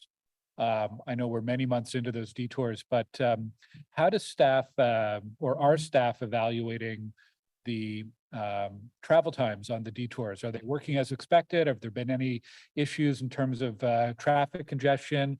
The three spots in particular I'd be concerned about would be the Woodruff Iris detour, the Bayshore detour, and then Scott Street as well. Chair, I will refer to Pat, please. Thanks, Renee. Mr. Chair, the detours are working generally well.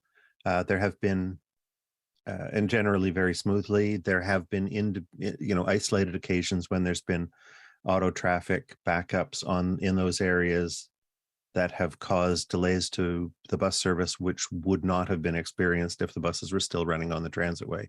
But there's not been any long-term durable problems with the operation of these detours. Okay, thank you. And then on the south, I guess we are getting close to the finish line for the south. Are there any risks that you're tracking besides issues that may come up in testing, I suppose? Are there any other risks related to construction or otherwise that could put these timelines in jeopardy right now?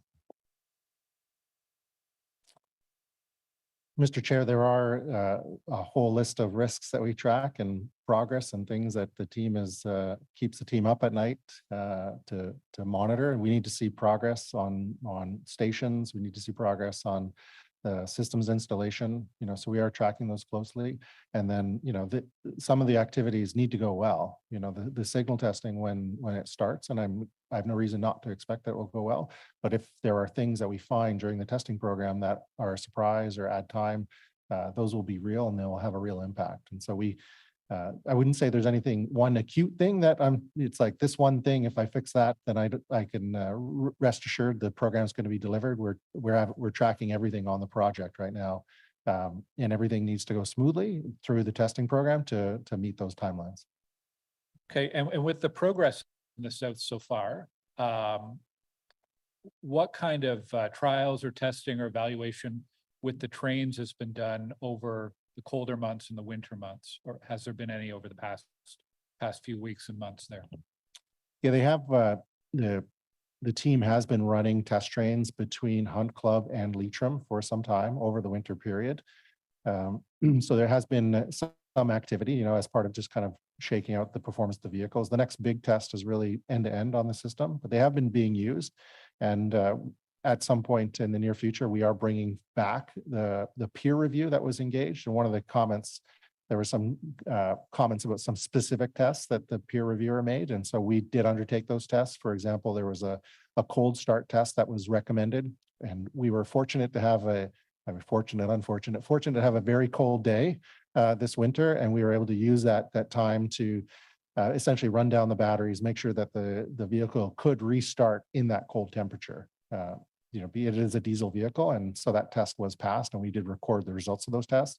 Generally, again, just running trains on that test track, and we'll expand that test track very, very soon. Okay. I'm certainly hopeful that we can begin passenger service this fall on the Trillium line.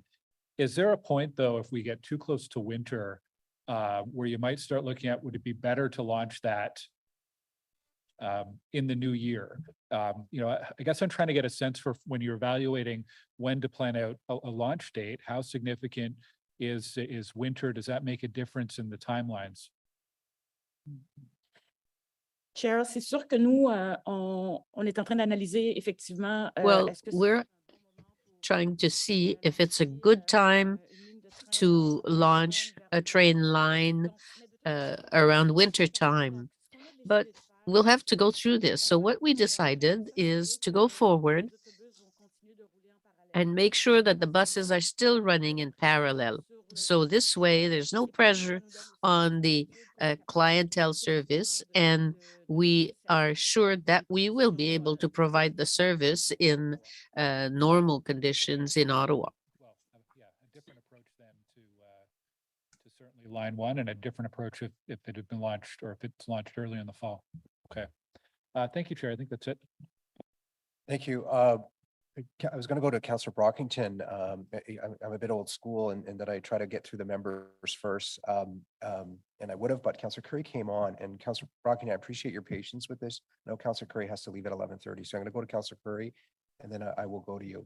And again, nothing personal. Thanks.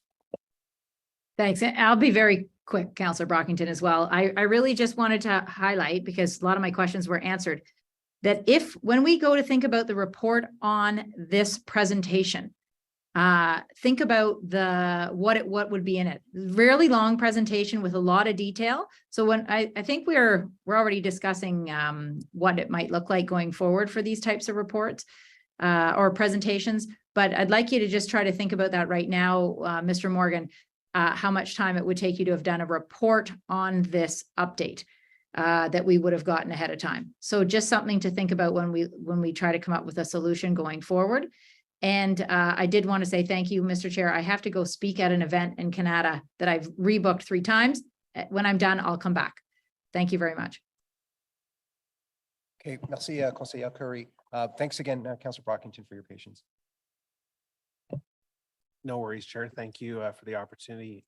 Thanks to staff, very detailed update. I appreciate the information and seeing the progress of our stations and bridges and other components of the line. Starting with the Trillium line as well, there was no update on the Rideau River pedestrian bridge, although the video had a quick clip of it. Could you please provide an update on this bridge, please? Mr. Chair, in discussion with the builder, and I've spoken to some of the councillors recently about this bridge, their schedule shows end of July, but they are organizing to have it done by end of August. I've impressed upon them the desire from the community to have that early as soon as possible, and we will continue to do that. We are kind of counting on them to remobilize for all the remaining civil works on the project in the south in the coming weeks, and we'll continue to press for an earlier opening. But unfortunately, their obligation contractually is only to provide that bridge to the public at substantial completion. So we have been communicating with them to ask them to try to do something sooner. But as of now, the last update I got, which was different than an update I provided to you, Councillor, recently, they're saying August now. Thank you for that. Mooney's Bay Station was not part of your presentation. Just, are there any issues that the committee needs to be made aware of with the station? No issues with Mooney Bay. It's nearly complete. I think we're waiting for a final water connection and then commissioning the communication system. Excellent. Okay. The Walkley multi-use pathway existed before construction on Walkley Station commenced. However, the plan is to extend the length of this pathway through other properties and ultimately, at the end of the day, all the way to Bank Street. Where will this current MUP end when it reopens? Mr. Chair, I have to get with the local planner on that to confirm the developer's piece, because the developer is providing the cut-through connection. Our work on rebuilding it to meet the gradient standards for AODA is underway now, and I believe that it ends at roughly kind of near the end of the current platform. But I'll endeavor to get you a map and an overview of that after the session. Thank you. Yeah, there's a lot of components at play. The private development to the south is complete. The RioCan property between this property and Bank Street is ready to go, but the Bank Street redesign is not. So I'm just trying to get in my head when all these components are going to be ready. The Hunt Club Bridge has posed some challenges, engineering challenges during this entire process. Where are we with that bridge? And I have another sub questions with respect to road refurbishment, pedestrian crossings, just the quality of the road itself now is in, I'd say, poor shape. When will we see some upgrades to that, the immediate area under that bridge? So, Mr. Chair, just to give an update on the Hunt Club Bridge first. So they spent the last 3 months kind of building up the approaches on either side. I understand over the coming weeks, they're going to pour the distribution slab, which is kind of the last step before they can then come and put the waterproofing and other things down. So they're getting very close to finishing that. Obviously, as I mentioned, it is an integrated structure. And so that structure will have both track and pedestrian connections on it. I expect that the pedestrian access and connection will be built as part of the completion of the project. So by substantial completion, in terms of the final finish of the roadway underneath, if there's been damage or other kind of consequences, we can take that away and do a review with both our partners in asset management, but also the construction team to see if we've caused some damage to that road in that specific area. I would expect that to be cleaned up. Would you be able to commit now to at least have a look at the road? It's going to be a number of months before this project is complete, the bridge and the crossings. For the volume of traffic that uses this road, I'm saying the quality is quite poor. Could you just commit to take a look at it? Yes. And if you deem it needs some immediate TLC, then I'll leave that with you. But I'm saying the road is in pretty bad shape here. Okay, we will take that away and have a look. Thank and you. We'll get back to you.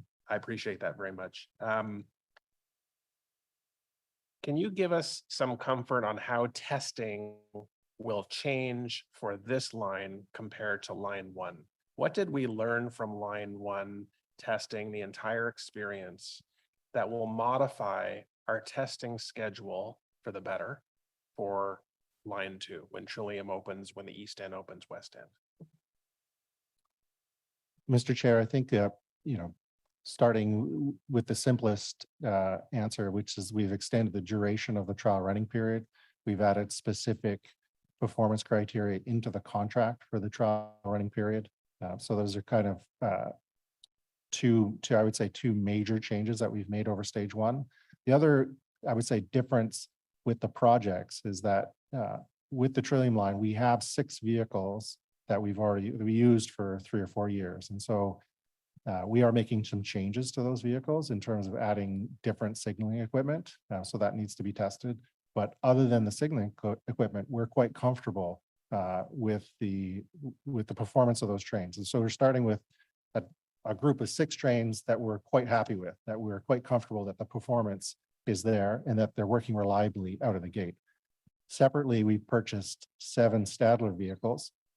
And those vehicles came directly from the manufacturing facility in Europe. They have proven to be very, based on our initial inspections and initial use of those vehicles kind of right out of the gate, they've been very reliable. They've worked very well. And so we've had very good success whenever we've gotten vehicles from I'll call it the home factory. So we're starting with a fleet that is, I would say, very mature in terms of its design. Half the fleet is already mature in terms of its use and our experience with it.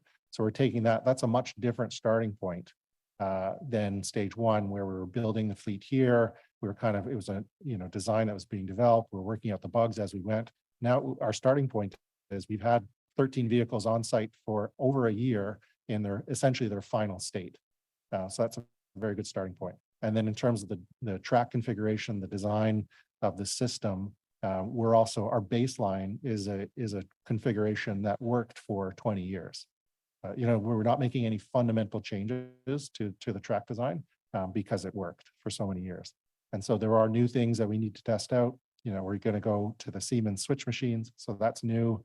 But we're going back to the Hovey gas heaters. So those, so there's kind of elements that are new that we need to really test and focus. But then there's many elements that we're relying on that were service proven in Ottawa by our team for a number of years. And so it's kind of a different starting point.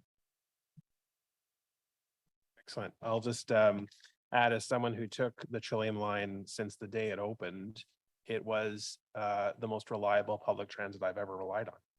It was the workhorse. I'm going to call the 95 the workhorse. Bus route 95 was the workhorse of OC Transpo. But as far as reliability, working at Tunney's Pasture, if I needed to be there at 8:30, I got there at 8:30. Trillium line was very dependable and reliable, and I hope that contains or continues when the track reopens. And I don't want anyone here to think, leaving here today, that we only test for those 3 weeks once we get the handover, because that is like the most false understanding anyone can have, that the length of time that the carriages and infrastructure are tested is extensive. 3 weeks is sort of the last chapter of a long book of testing that these trains go through. And I think we should, as a takeaway, think about how we're going to communicate to the public, who are very keen to understand that we are going to go all out on testing, so that when the first passenger comes on these trains, we can demonstrate, no, it just wasn't 3 weeks. We put these trains through a real rigmarole, and we're very confident that they've passed all of these testing components. Mr. Chair, if I may, this is a good point that Councillor Brockington brought.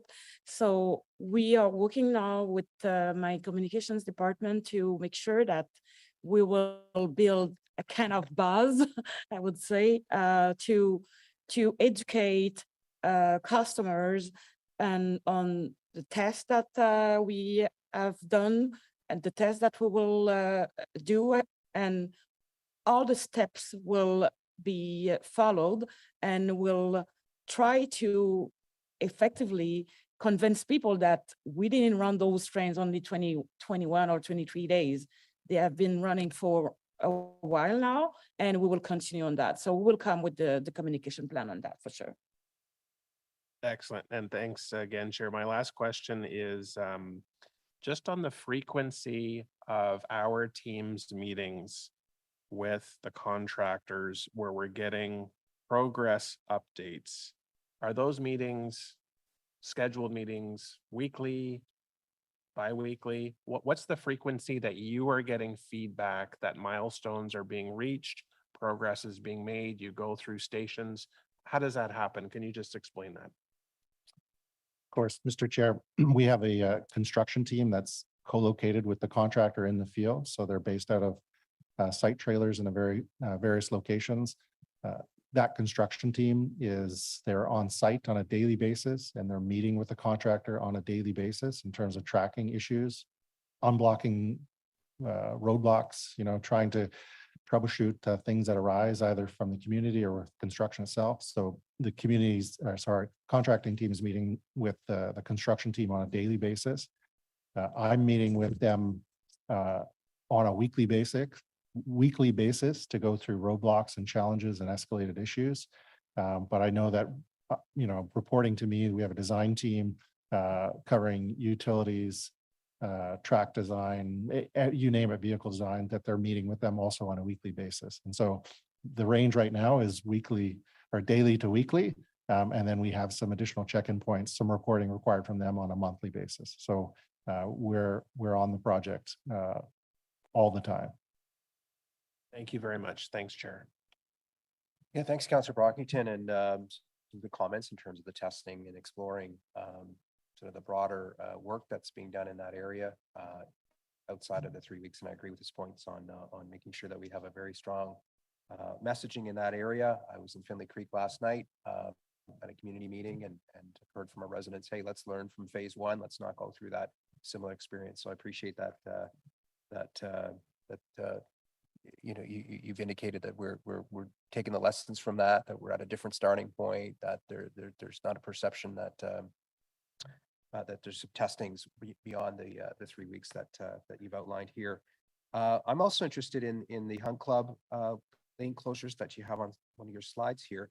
You have fall 2022 to winter 2023. Obviously, that's a pinch point for the community, a very busy arterial road. Right? Is there delays? Is there restrictions here for that entire period, or is it going to be periodic? What does that look like? And I know you've committed to obviously communicating to the public well in advance when we'll see that, but that's a pretty busy stretch though. So what can we expect if you could just get into a little more detail there, please? Mr. Chair, I can follow up with some additional detail and probably like 6-month look ahead. But at this point, the bridge is largely complete. So to the extent that they need to do activity that may overhang the roadway, they would want to close those intersections. To the extent that they want to restore some of, we put in 2 new center columns into the roadway. To the extent that they need to kind of restore the original condition, repave it, we would need to close the roads for that. So I think it's, as opposed to kind of a mass closure, or it's more of those rolling closures that we expect to see to kind of restore, to finish off some works on the bridge overhead, and then to restore the lanes underneath to their original configuration. Thank you. Just moving on, in your memorandum that you sent to council on the 13th of March, which was of course made available as well to the public, you talked about the timelines and the updated timelines for the south and the east and the west. And can you just confirm there's nothing in this presentation today that you didn't have in that presentation, right? The timelines are consistent, or is there new timelines that we're getting today? There's really just the shortening of by 13 days on the east. And so I think that memo said the original 64 days. So there's a slight shortening of the time. And then we're probably feeling a little stronger about more of an end of September. Whereas previously we were a bit hedging a little bit in terms of making August, September a stretch target. Now we're kind of in a stronger position knowing that it's more likely the end of September. Okay. And just on slide 64, and again, just because there's so much interest in this project across the city, the south end is going to go along online prior to the other sections of stage 2. On slide 64, you give the scheduled update, and you have trial running and the trial operations and the passenger service. And I know we're going to get greater detail on that as we get closer to that. Can you just speak to what's the overlap in terms of August and September? What is that? What is that going to look like for you in terms of the work you're doing and shifting over to getting closer to being open for passenger service? Again, it's a point that I think a lot of people are interested in. So you did mention it, and I'm going to belabor the point. Thanks. Okay. So through through September, we need to finish the training and complete as much training as possible to get our operators, so drivers on the train, as well as our rail control staff in the control room, to a point where their proficiency level as tested by the training department and the number of hours as required by the training department have been met. And, in order to get started on that training in a way that we're comfortable with, we need to give those individuals access to the entire system end to end. So starting in kind of beginning of August, they need to be able to use the system in a way that represents or reflects how the system would be used by them when they're in service. And so we need to get the system to a maturity level where we're comfortable that the training hours really reflect what's going to be their experience running that network, save and except for passengers, obviously, but we need to get them to that point. And so really focused on getting the training staff and the individuals trained to a point where they're all comfortable with operating system. There's no questions. They know how to do diversions. They know how to do recover doors, all of those things. So we need to get them to that point. Once that's done, then we can start a test period, the trial running, where we say to the contractor, okay, we're going to not stop training, but we're no longer going to do exercises. We're no longer going to allow the system to have, closures or whatever, because we want to stop. Okay, we're going to stop the system for an hour, do some training, give everybody a break, and then start training again. Once we move into trial running, it's really about, now we're going to run the 18 hours a day. We're going to do a mock service, and overnight, we're going to, trains have to be cleaned, they have to be inspected, they have to be refueled, resand, and all additional fluids put back into service. Then you go into kind of that test period. all of that, we need to see positive results out of all of those things. We need to see good outcomes. And Renee previously had committed to, once we enter the trial running period, she would give you a daily update on that information. But if we get into August and we start seeing that there's challenges, then that's going to, we're going to say we need more time. If we get into August and things are going very well, and there's a good uptake on proficiency by the operators, good uptake by the rail controllers, then we'll be in a much more comfortable position to come to committee and recommend, next steps on what we would do. And so it's a bit fluid, and it's not precise, and there's no, I have that one August 1st date as kind of in my mind, that's what I'm watching for. But, to the extent that the program over the summer, that August through September is successful, and we see that the trains are reliable, that we see that the operation training is going well, then we'd be ready to move into the trial running period. And even then, we need to be successful through the trial running period. And even then, we still need to come back and say, is now the right time, depending on where that final date lands us. And so we really do want to take our time with that period, and which is why you see a bit of vagueness in terms of, the transition from activity to activity. Because as we go, we need to measure, and our confidence has to be high before we get to the next step. Thank you for that. A few months ago, when we were dealing with the terms of reference, we had a delegation. They talked about the choice of tiles, floor tiles, and the slipperiness of them. And I kept wanting to bring it back when we have this meeting. And I don't know if you can speak to it. It's a pretty granular detail, but my own observation is, whether it be retail places and that, the tiles, when they get wet, seem to be slippery. And I just wonder if, what do we have in terms of kind of flooring that ensures the safety of the people going in there when it gets wet, given the winter Mr. Chair, wet season that we have. Yeah, Mr. Chair, what we saw in stage one is that there are a few stage one locations where the entrance to the station didn't have a lot of weather protection. And so you were basically going from immediately outside in the snow to immediately indoors. And in those locations, it was, the tiles were slippery. And I would say that there was some slowness in terms of responding to that, putting down floor mats and other things that kind of are typical practice for areas like that in Ottawa. At the same time, we looked at that and said, are the tiles actually slippery when they're wet? And can we make a change to the specification for stage two? And so that is one of the changes that we've made. And so we've increased the requirement for, it's not necessarily the tiles per se, but for the floor and the entrance areas, when you're going from the outdoors to the indoors, you need a certain amount of friction on the floor surface to prevent you from slipping. So we have made a change in stage two in terms of that specific detail. But then again, on stage one, they did apply a coating. They have been more aggressive with the use of mats. We have seen the complaints regarding that particular issue go way down. Thank you for the answer. I don't see any further questions from members or from councillors. Oh, I'm sorry. Councillor Leeper, apologize. Thank you. Thanks. And I'll ask it now rather than waiting for the next report, but we keep talking about the trial period. So for 84 days, our staff are training and the maintainers are training. And at some point, the decision is made, everything is going well. We're going to go into the 3-week trial running period, which is a much more rigorous, I want to call it simulated training service. And you can let me know if that's not accurate. You've spoken a couple of times about success, and you spoke a couple of times about measuring to see how things are going.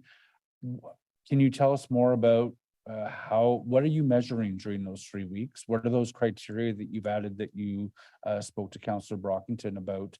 And what does success actually mean? And how objective and how quantifiable is that? And what are you going to tell we and the public about how it's going? Mr. Chair, so just to kind of split out a couple ideas, the 84 days is related to the training requirements on the east and the west. So if I come back to the trial running requirements for Trillium Line, so there's a 21-day period that's set aside for trial running. 7 days is set aside for operational exercises to prove that diversions and different things work. And there's a requirement for over a 14-day period for the system to achieve a availability of 98.5%. So basically a rolling average of 98.5. In order to achieve that, you basically have to be running at, you can't have any really bad days because you won't be able to meet the average, and you need to continue that service until you make that average. I think that there is we did provide a memo last year, I believe, that kind of provided the nitty details of the trial running requirements. So we can recirculate that to the committee because it does. So that would be the number we're measuring. When we get into that trial running period, the precise number, it would be 98.5. There's some other kind of secondary requirements as well that would be monitoring and wanting to be sure, like it's 98.5 with 30 trains, it doesn't really it's not meeting the objectives of what we're trying to do. But there's kind of some subjective things that we'll be looking at, but the objective measure is the 98.5 for the Trillium line. So, and there's a different approach for East Confederation line. But I think for now, what we'll try to do is provide you kind of detailed information on what we're doing for the Trillium line, what the objective measures are, how we'd be doing that, the setup of the committee. And then one of the recommendations from the public inquiry was to have somebody, independent third party, objectively assess that 98.5. And so we're looking at that now. Who's best placed to do that, and who could then, come and present to you that the 98.5 was achieved. Okay. Sorry, please, Madam McCall. Thank you, Chair. If I may, I want to maybe to let you know that we'll come in May. We'll have a deep dive on the Trillium line because, as we said, it's coming, and we'll be fully transparent with you for sure. And we'll bring those KPIs to you, and we'll explain how I will be accountable to the subcommittee to make sure that when we will take the decision, it will be our decision. It's not only OC Transport's decision. Sure, I'm happy to wait until May to continue this conversation. Thank you. For sure, Councillor. Yeah, and it's an important one, as you and I have discussed, and we'll continue that conversation. But I think we'll end the conversation today. I don't see any other speakers there, so I'm thankful for all the questions from members and Councillor Brockington, who's here, and other councillors who've tuned in. Thank you, staff, for that. We'll now move on to the next agenda item, which is the City Manager's Office, City Manager's Delegated Authority with respect to Stage 1 and Stage 2. There was a report that was distributed in advance. Thank you. And I understand that we will have a presentation today to walk us through this. Obviously, the background of this was, I think, interest from all of us on the delegated authorities that exist, and understanding that a little better. So the report today is one for information for us. So I'll turn it over to staff. I see Sharon is here, I think, to lead this. Thank you. Yeah, thank you very much, Chair DeRoche. Good morning, everyone. Tout le monde. And thank you to Councillor Menard as well for providing the direction that allows us to have this really important conversation today. I wanted to take a moment this morning to provide some context on delegated authority with respect to Stage 1 and Stage 2 light rail transit before Sharon walks you through the details. Over the years, Council and the city have implemented important mechanisms to strengthen transparency and accountability within the organization, including the delegation of powers policy, which was approved by Council in 2007. The purpose of this policy is to provide clear guidance and ensure appropriate accountability and reporting whenever delegated authority is exercised. I want to reinforce that this transparency mechanism is of paramount importance, not only to the senior leadership team, but to the entire organization, with each department outlining their use of delegated authority over the previous year in annual reports. When Council approved the LRT Stage 1 and Stage 2 in 2012 and 2019, respectively, the reports laid out specific project delegated authorities with explicit terms and conditions, and we have regularly reported back on their use in accordance with these terms and conditions, and also supplemented them through various channels. During the project, staff needed to negotiate and execute agreements with many external stakeholders, including funding contribution agreements with both the federal and the provincial governments, as well as land agreements with the NCC, the University of Ottawa, Carleton Algonquin, Hydro Ottawa, and VIA Rail. A delegated authority was given by council to conclude these matters. Other authorities were required to facilitate the construction, including agreements related to station integrations, utility works, and real estate transactions. And they're all within the approved budget. Council also delegated authority to give effect to the approved budget and funding sources, including the contingency fund. On a large multi-year project, there's unforeseen costs and variations, and two groups were created to review all the proposed changes and draws from the contingency fund to properly manage the risks and the cost changes. Building Ottawa's LRT system is an extremely complex project with many moving pieces, and this delegation of authority was required to ensure operational decisions were carried out efficiently and within a reasonable time frame. Through the LRT public inquiry and discussions at this subcommittee and council, we have heard loud and clear that there is a strong desire to enhance reporting to council on our delegated authority. This is something that Renee's team is incorporating into their action plan to respond to the inquiry's recommendations. And I want to assure you that we're taking the lessons from the public inquiry to heart and that we are committed to continuously improving the mechanisms and processes that we have in place to demonstrate to the public that their municipal government is trustworthy and transparent. On that note, I'm going to pass things over to Renee.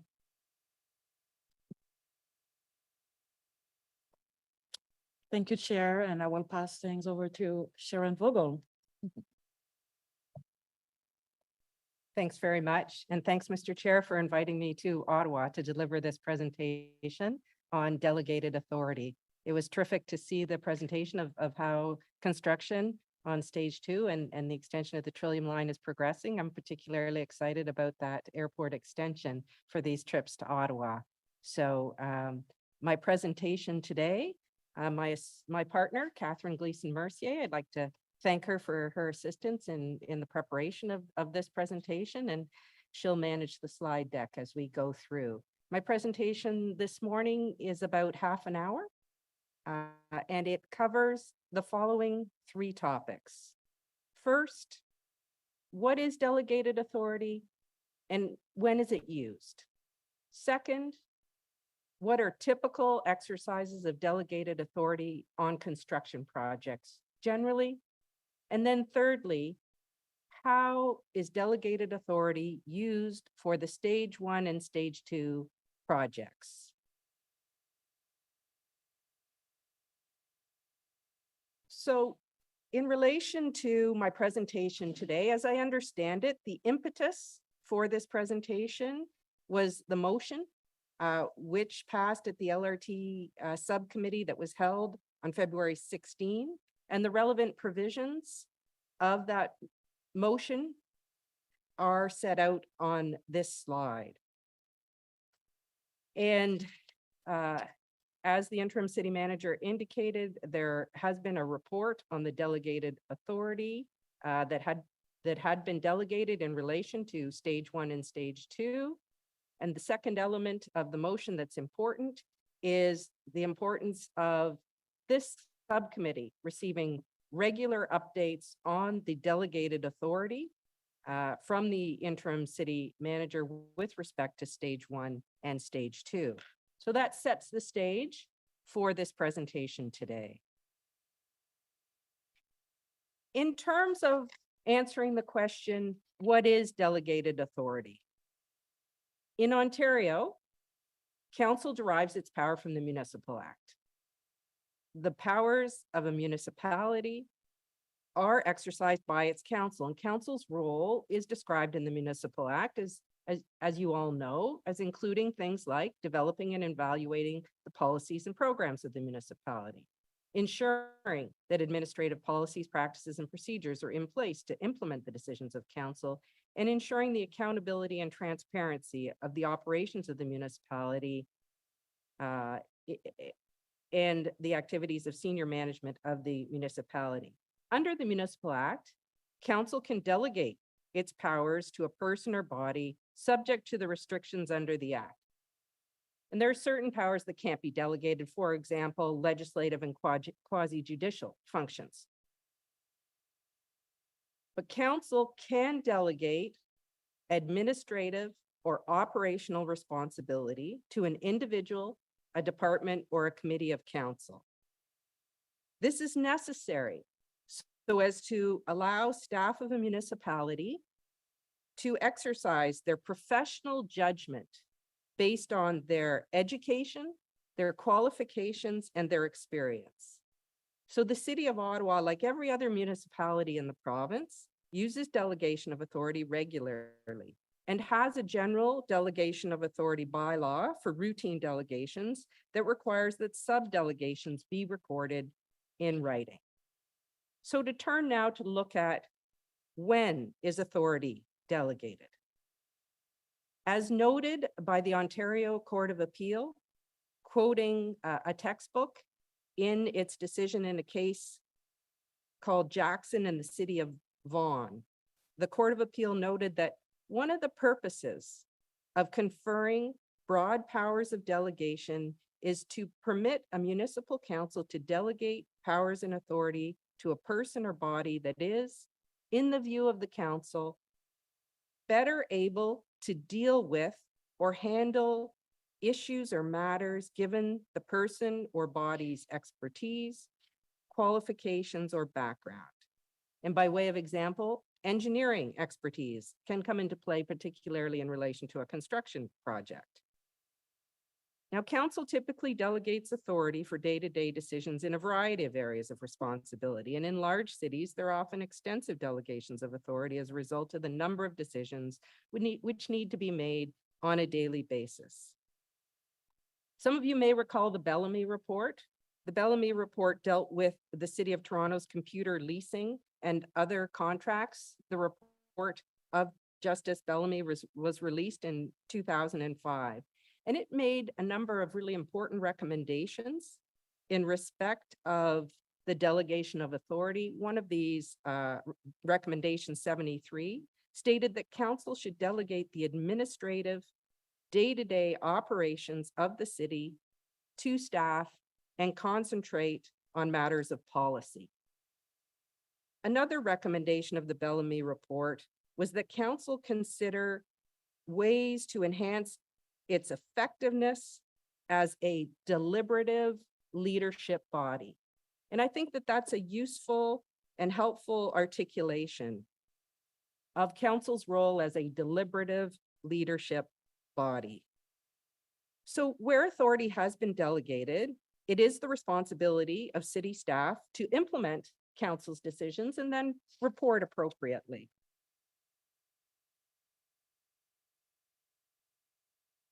In terms of the types of delegated authority that are typical, the Bellamy Report sets out a list of the types of activities that a municipal council might decide to delegate. And I won't read all of those listed on this slide, but things like awarding contracts, coordinating committee agendas and work plans, supervising the city manager and senior staff, providing direction to the administration are the types of things that are referenced in the Bellamy Report.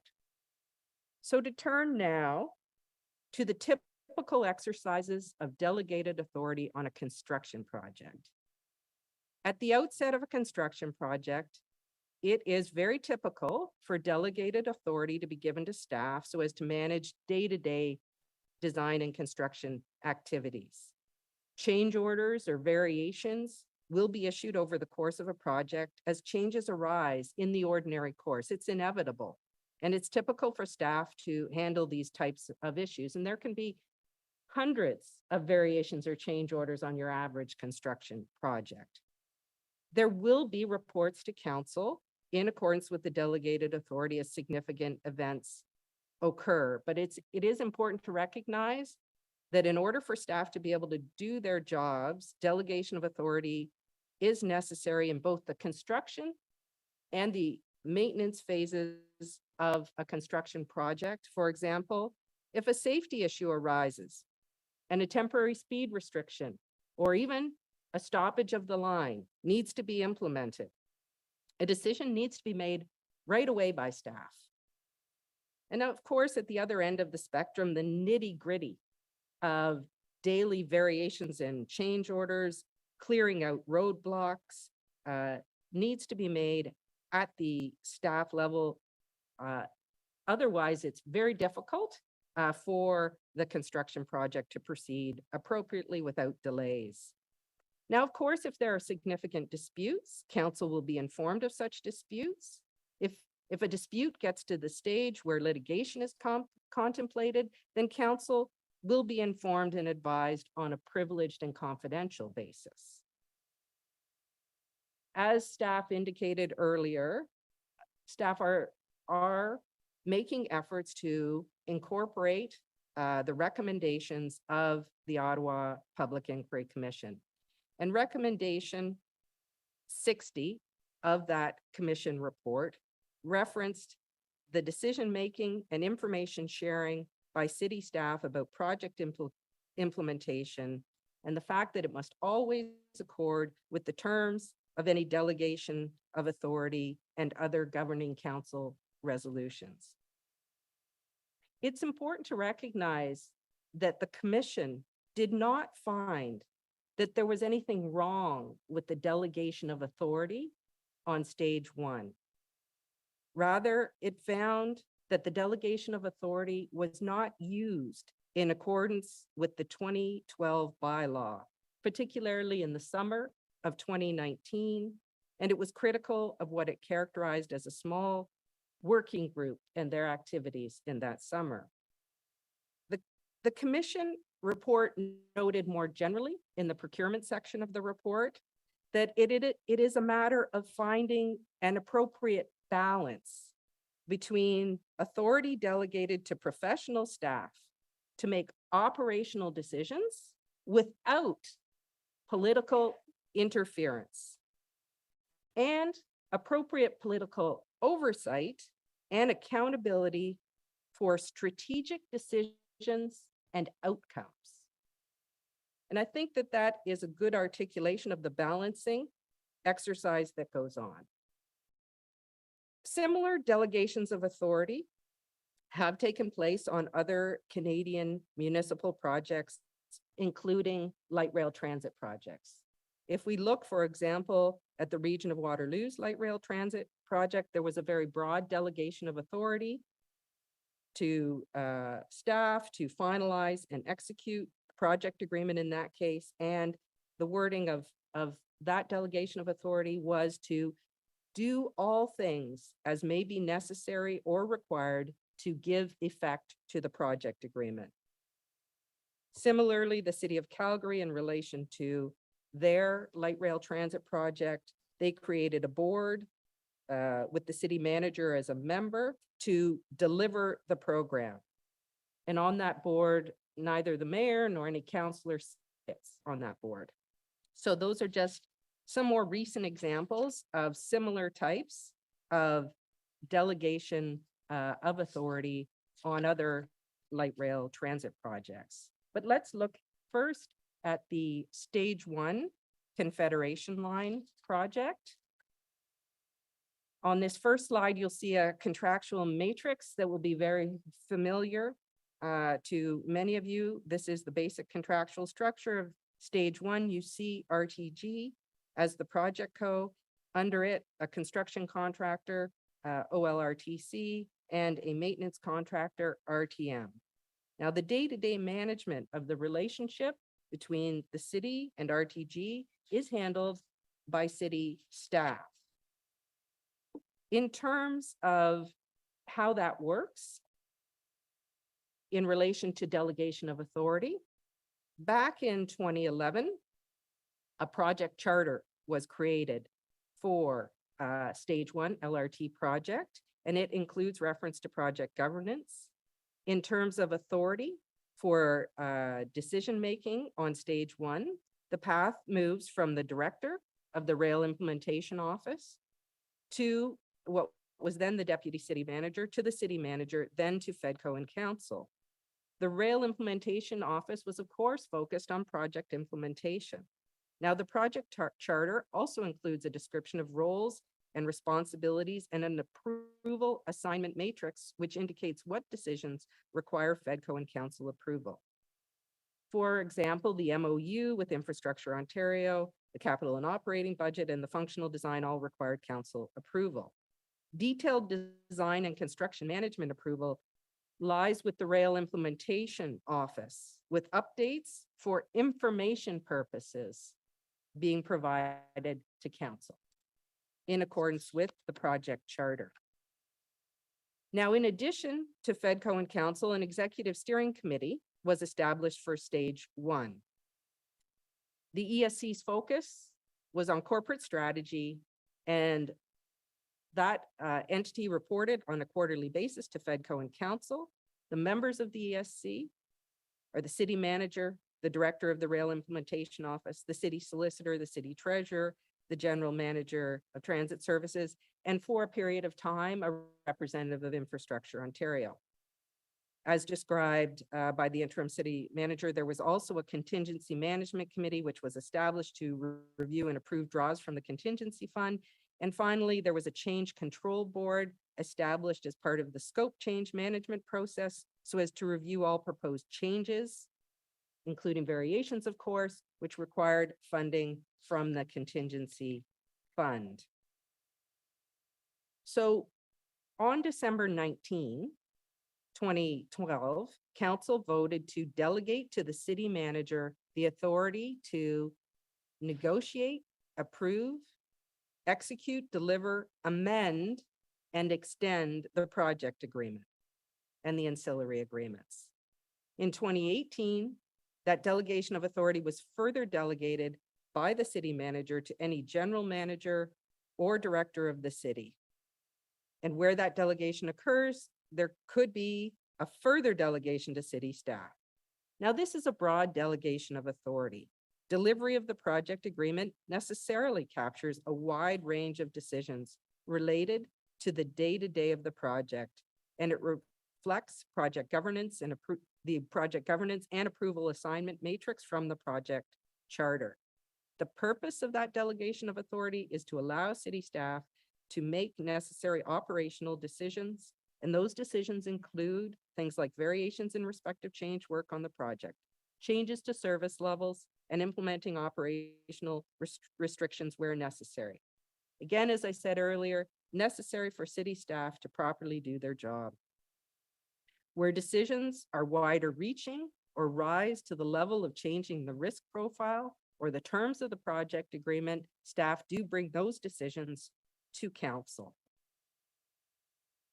In terms of reporting under the delegated authority, as part of that exercise of that delegated authority, the city manager and city staff regularly report back to council and councillors through the following channels of communication: quarterly memos to council, quarterly presentations to Fedco, and now this body, memos on project progress and project milestones, memos on external appointments for oversight, and audits and third-party reviews. And as described earlier by the interim city manager, these reports have been delivered.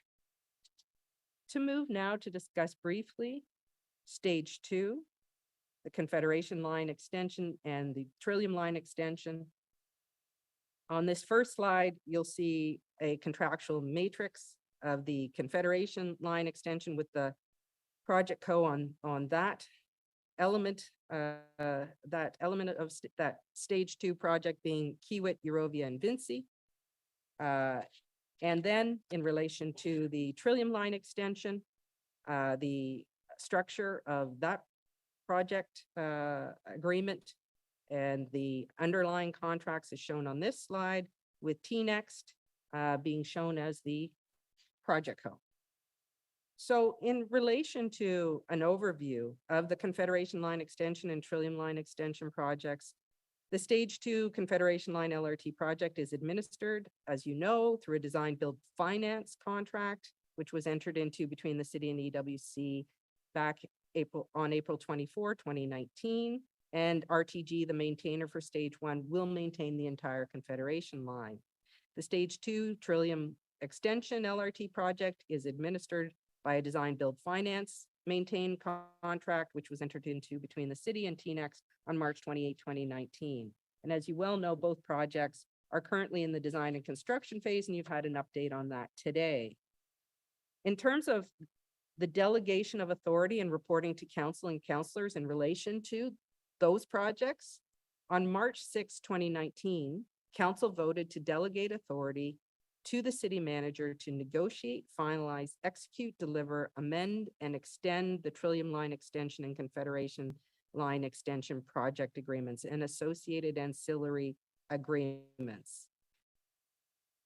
On March 27, 2019, this delegation of authority was further delegated by the city manager to any general manager or director of the city. And where this delegation occurs, then there could be a further delegation to city staff in the applicable department or branch.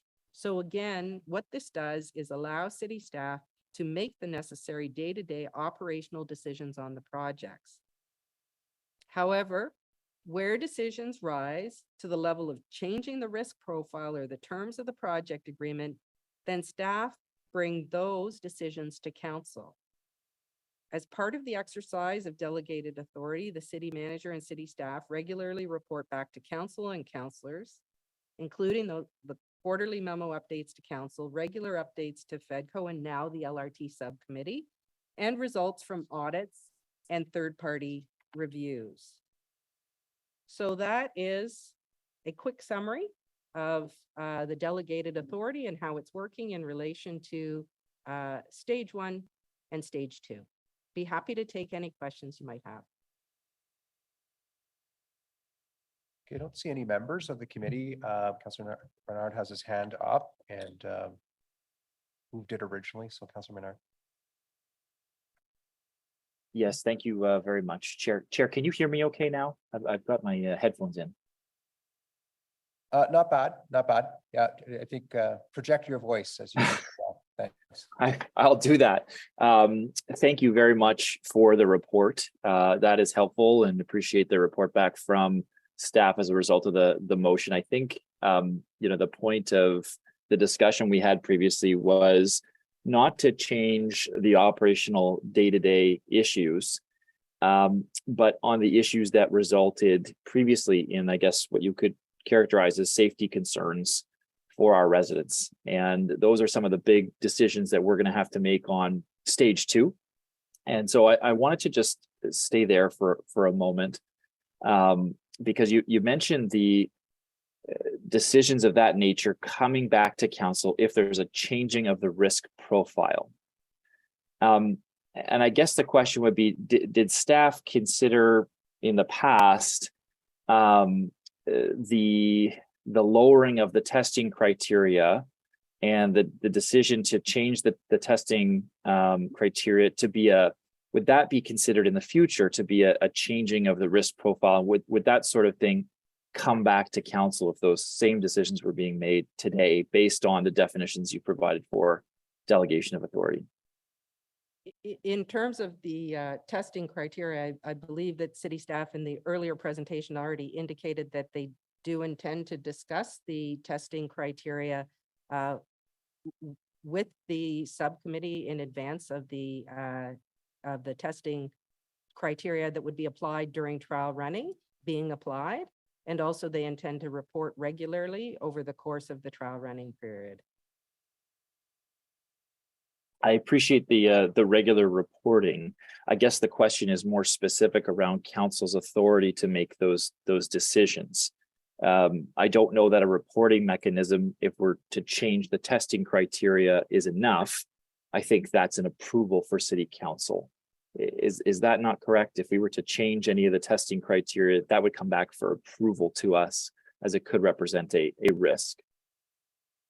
In terms of the testing criteria and how they're set through the exercise of professional engineering judgment in terms of the expertise of city staff working with the construction contractor to have the ability to assess what testing criteria criteria are appropriate and make sense in the circumstances. I believe what has been discussed is, and I will invite Ms. Amilcar to comment on this, but I believe that the understanding is that city staff will bring those testing criteria to council. Chair, this is exactly what I said to Councillor Leeper just a few minutes ago. So in May, we'll come and we'll make a deep dive on the Trillium line. So councillors will be able to ask any questions and we'll explain how we will deal with those days, and we'll have KPIs for sure. So I think it's the best way to deal with those issues is to measure what we are doing, and it will be our responsibility to provide some recommendation to council, and if councillors reject them, we'll tell them what will be the consequences. One of the example that I can give now, and I think Michael said it earlier. So we said three weeks trial, but for sure it could be 5, 6, 7 weeks. It will depend on what we will find, what kind of problems, etc. And the trainer will need to be ready as well. The trainees will need to be ready. There is a lot of daily decision that can affect that frame. So I think the best way to have a transparent communication will be what I said. We'll come to you, we'll present you what we are doing, and when we'll start the official trial, daily will let you know where we are on our KPIs. And if we have to change something, let's say after 10 days, we'll ask for special counsel if you need it. We are an open book. We don't have any reason to hide information or something like that. And we have learned about the public inquiry report as well. And for me, it's easier to work like that sincerely, because I don't take any risk on my shoulder anymore. So I will bring them to you, but it is my responsibility as well to recommend you what we should do, because I'm working with experts who know better than I what we should do. And at the end of the day, if you said no, I will tell you what will be the consequence. And if you direct us to do something that I think we shouldn't, I will refuse. Chair, I appreciate those comments from Madame Amilcar, and I also appreciate the comments from the acting city manager that they're taking these issues seriously. And I think that's what we're trying to get at, is that report, the commission report, and how we move forward to reduce our risks, to ensure resident safety, and make sure that we've got a well-functioning transit system in the future. And I guess on that score, we heard the report talk about the decision to lower the testing criteria as being misleading of council, and that there was non-disclosure of vital information, or Justice Horgan called it outright misrepresentation. And so I guess the question is, would staff suggest any changes to the delegation of authority that is currently existing to respond to the commission's report, or are there no changes being suggested at this time? I will switch to French, so be prepared. Français. Well, it's really important that we have all delegation of authority that's required. The last thing I want to do as a general manager is always asking myself, should I consult counsel on this all the time? I can use my judgment. I understand what happened in the past. I think it was been said often. It's the present and the future that will prove us right. But I need to be able to work freely. I need all the latitude necessary to make decisions. That's why you're paying me. That's why you have experts present. And it is my duty to be accountable, but I need all delegation of authority required to make daily decisions and not having to wonder all the time, should I wait? Should I wait? Because waiting has a cost. And waiting it takes away all the proactive side and the relevant side of our work. You can't imagine in the course of the day how many decisions we're making. Just try and put yourself in my shoes. If every time I must make a decision, I must wonder, should I ask counsel for this? No, I would have a big problem. I couldn't do the work you're paying me for.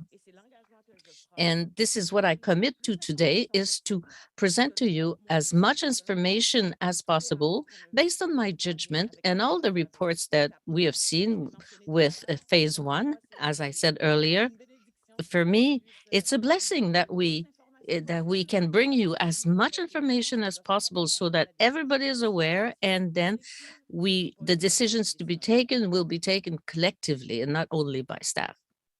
Well, merci beaucoup. Thank you for that, Chair. I hope that we do see that material change. Oh, sorry.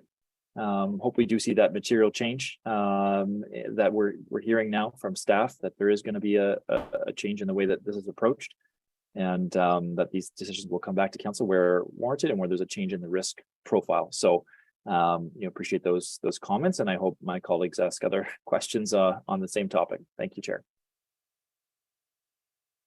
Thank you, Councillor, and thank you for raising those questions. I think we're all on the same page in terms of the expectations going into the testing and the information that we'll want to see. And I think Renee did respond, and I'm sure we'll have some other questions on this subject. Go with Councillor Gower, please.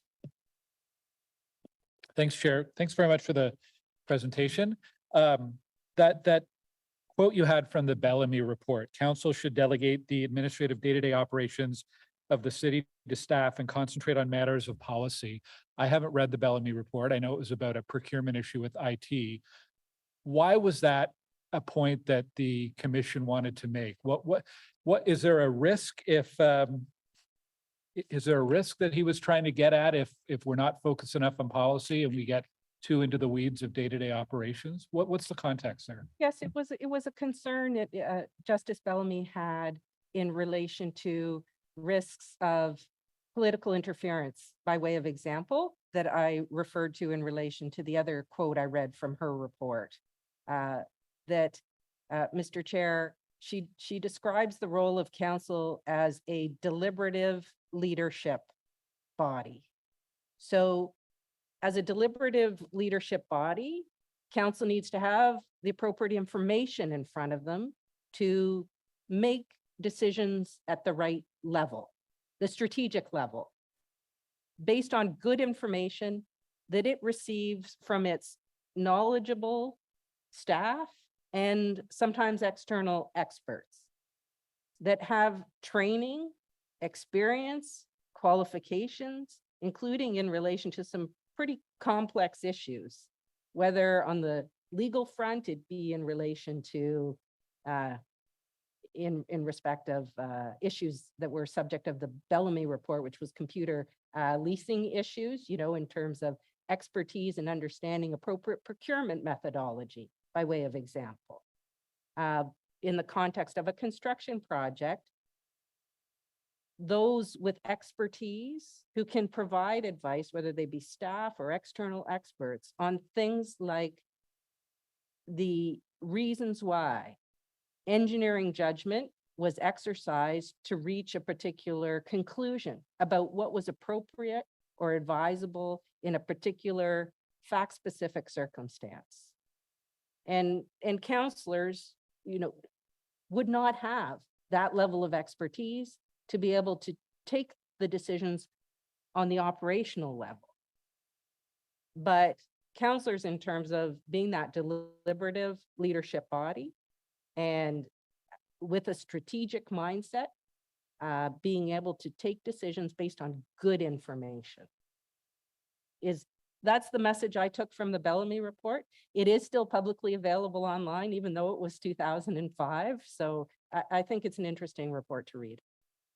Okay, yeah, it's an issue that I think we struggle with often as councillors. Well, there's a great great line I remember about board governance. The board should keep their noses in, but their fingers out. And I think it speaks exactly that idea. It's policy and strategy as opposed to operations. And it's very difficult for us in our roles as counselors, because at the same time that we sit around a council table, we're all here today dealing with very hands-on issues in our wards, and we see things. And so it's hard sometimes for us to separate those two roles, but it is something we have to be cognizant of and make sure we're playing the right role when we're around a council table or a committee table, or trusting staff or delegating authority to staff on issues of procurement and operations and construction.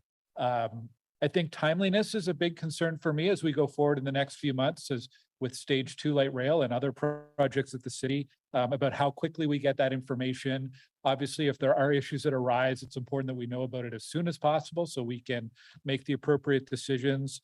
And I think, well, for me, thinking yesterday, we had a community services meeting and there was a regular report on delegation of authority that involved tens of millions of dollars of projects that was done perfectly, perfectly within delegated authority by staff. It passed without any comment. I wonder how many councillors even read that report. I think all of this discussion that we're having around the experience from the light rail in the previous term, I think is going to inform us as councillors, and we're going to be putting a lot more scrutiny into these routine reports that often are just, more administrative, not something we really deliberate. Sometimes we don't even read, but obviously they're very important. And if we're asking staff to keep us informed in a timely way, we also need to take the responsibility as councillors to make sure we're reading those reports and asking the appropriate questions when we have them to staff. So this will be an ongoing focus of this committee and city council over this term. And thank you for the presentation and information today. Some good comments. Thank you. I don't think there's a question there. Councillor Kavanagh, thank you.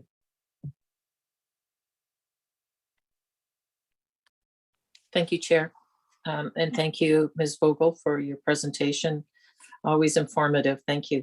I have to ask a very basic question, in terms of how the public views this.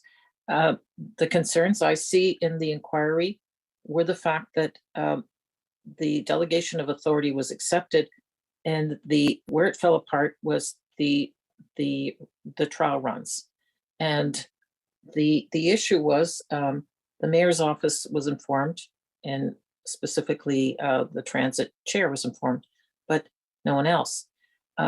You haven't talked, when you talk about the delegation of authority, what is the role of the mayor's office? And is it lumped in with council? So that, that was the differential, is the fact that it was 2 levels. And I think that's where the problem was. So there's those that knew and those that didn't. And how do we fix that specifically in these definitions? So I think that your question relates to the commission's findings, where I think you're right. The commission didn't find that there was anything wrong with the delegation of authority for stage 1. What the commission found was that it was not used in accordance with the bylaw in the summer of 2019. And so what the commission was critical of was that there was a small working group that received information that council did not receive, and the way that working group functioned, including through the WhatsApp chat. And so that came under criticism by the commission in its report. And so based on a review of that report, city staff are undertaking efforts to ensure that in respect of both the Confederation Line extension and Trillium Line extension, as those matters proceed through the trial running phase, that council will be briefed regularly and appropriately, so that that same issue that arose previously about a small working group that received additional information that councillors did not receive will not recur. Does that mean the mayor's office or a transit commissioner chair would not receive the information ahead of time, that it would be, everyone would get the information at the same time? Is that how I should understand that? I'd invite the interim city manager to respond in terms of internal processes. Sometimes there can be agenda setting meetings that could be held in advance of a meeting with council, but I would invite the interim city manager to respond. Thank you, Sharon. I agree with the comments that you're saying in terms of agenda setting. There can be some information that will go out a little bit earlier, but we will endeavor in terms of having the full council to have the information as soon as possible. And that's what we're committed to. And that's what we're talking about today, is involving everybody. It's not looking back, it's looking forward and making sure that we're communicating on a very regular basis with respect to what's happening. Okay, I think we can all understand agenda setting, et cetera. I guess what we need to know is that it's not there's no decision making ahead of time that we're not aware of. That's probably that's where the delegation of authority, where the rubber hits the road.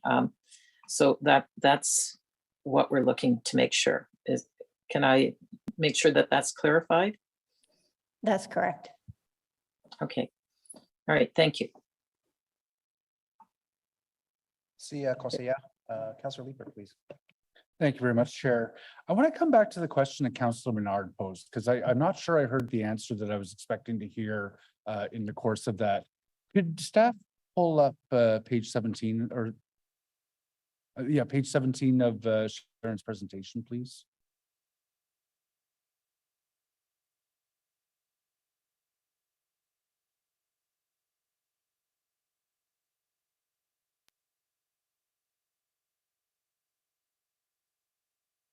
I'm just gonna make sure I have the right one.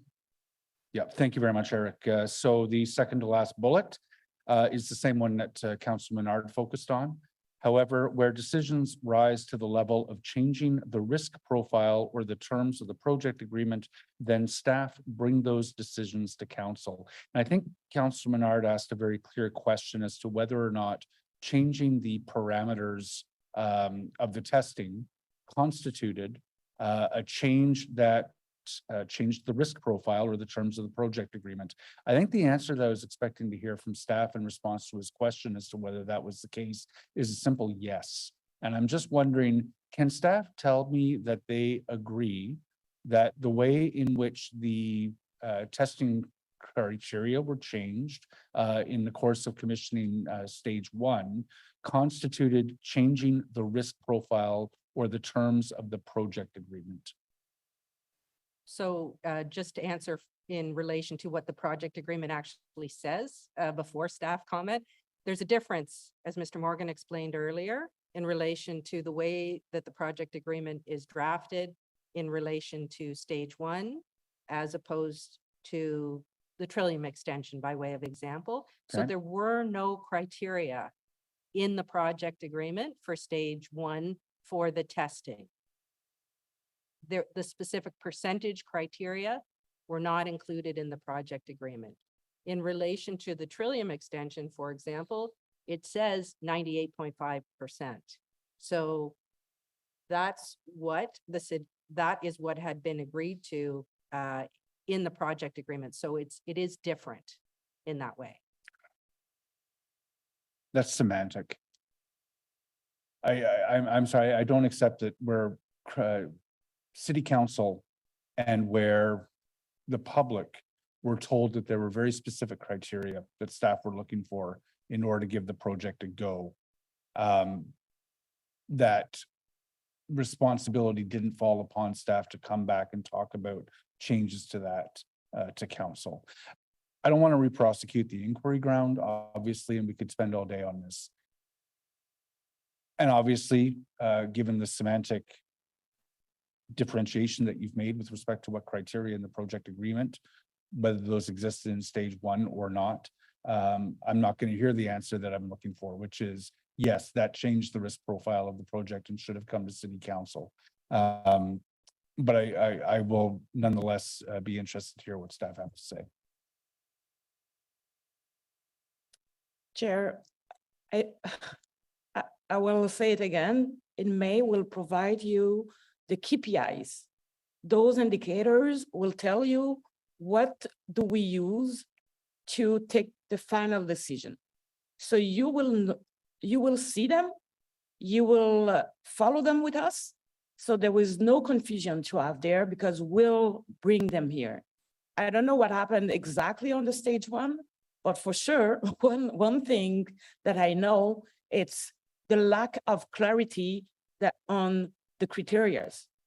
For this stage two, we'll bring KPIs to you and we'll say, this one, we should have XYZ percentage, et cetera, et cetera. However, I know already that I will come back to you, say, okay, maybe we didn't reach that and we can go, this is why. I will tell you why. At the end, you will take the final decision.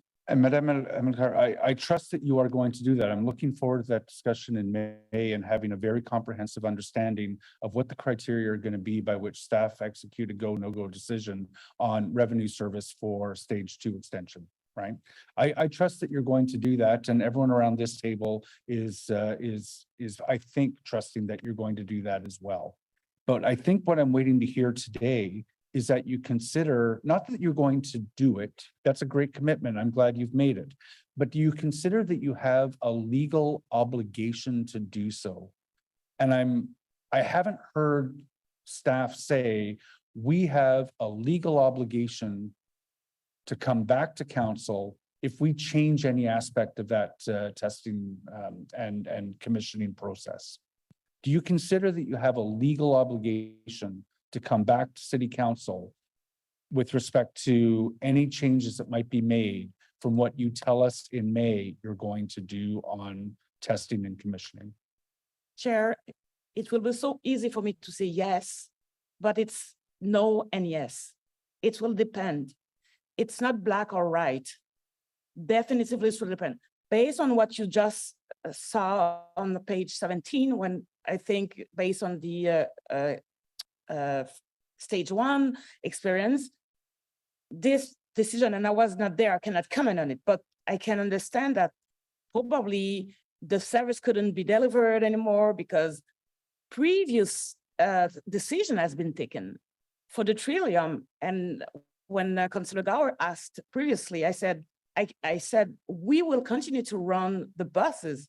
So I won't be on the same situation with the stage 1 where maybe we didn't have any B plan to be able to face with those problems.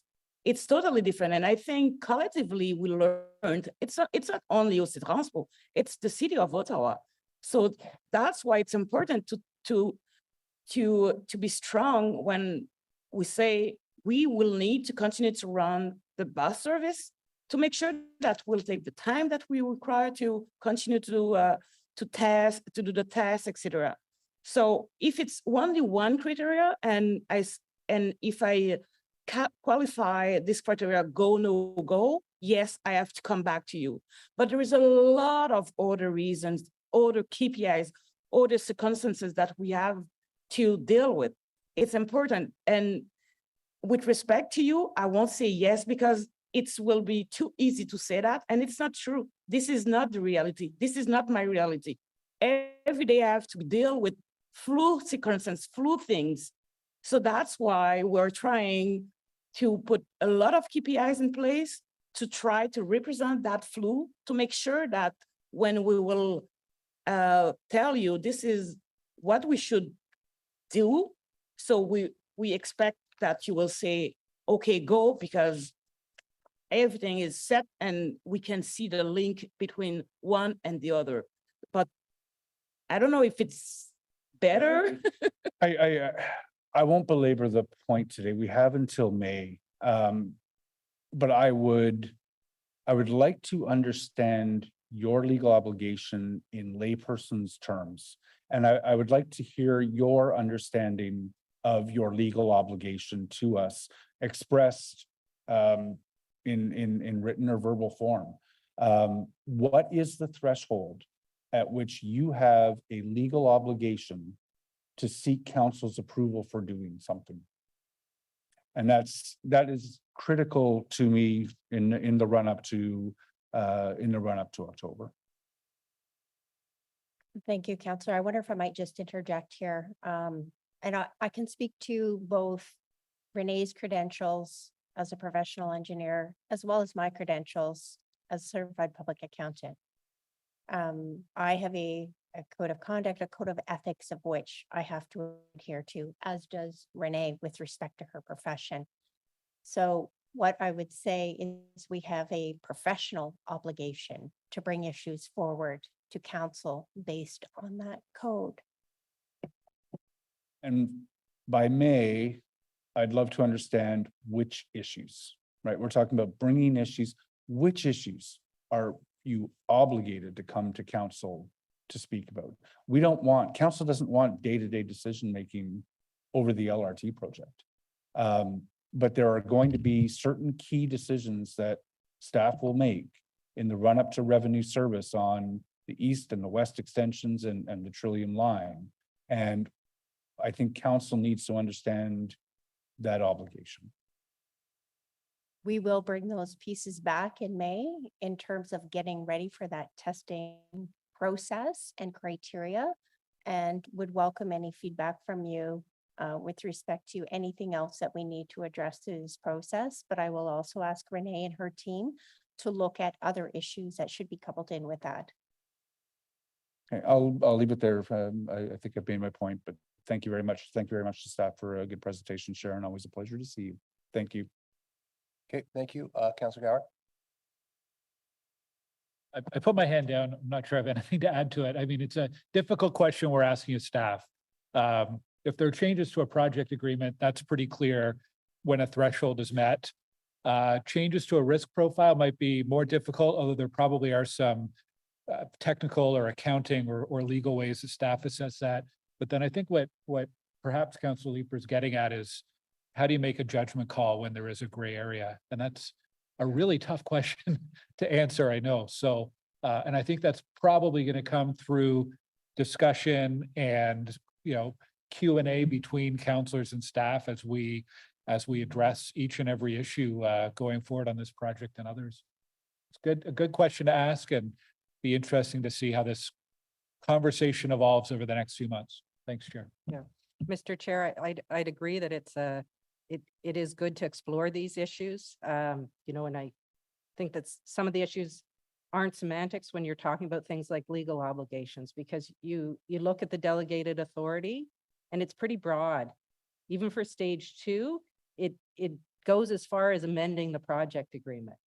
But in the context of the existing delegated authority, it is broad.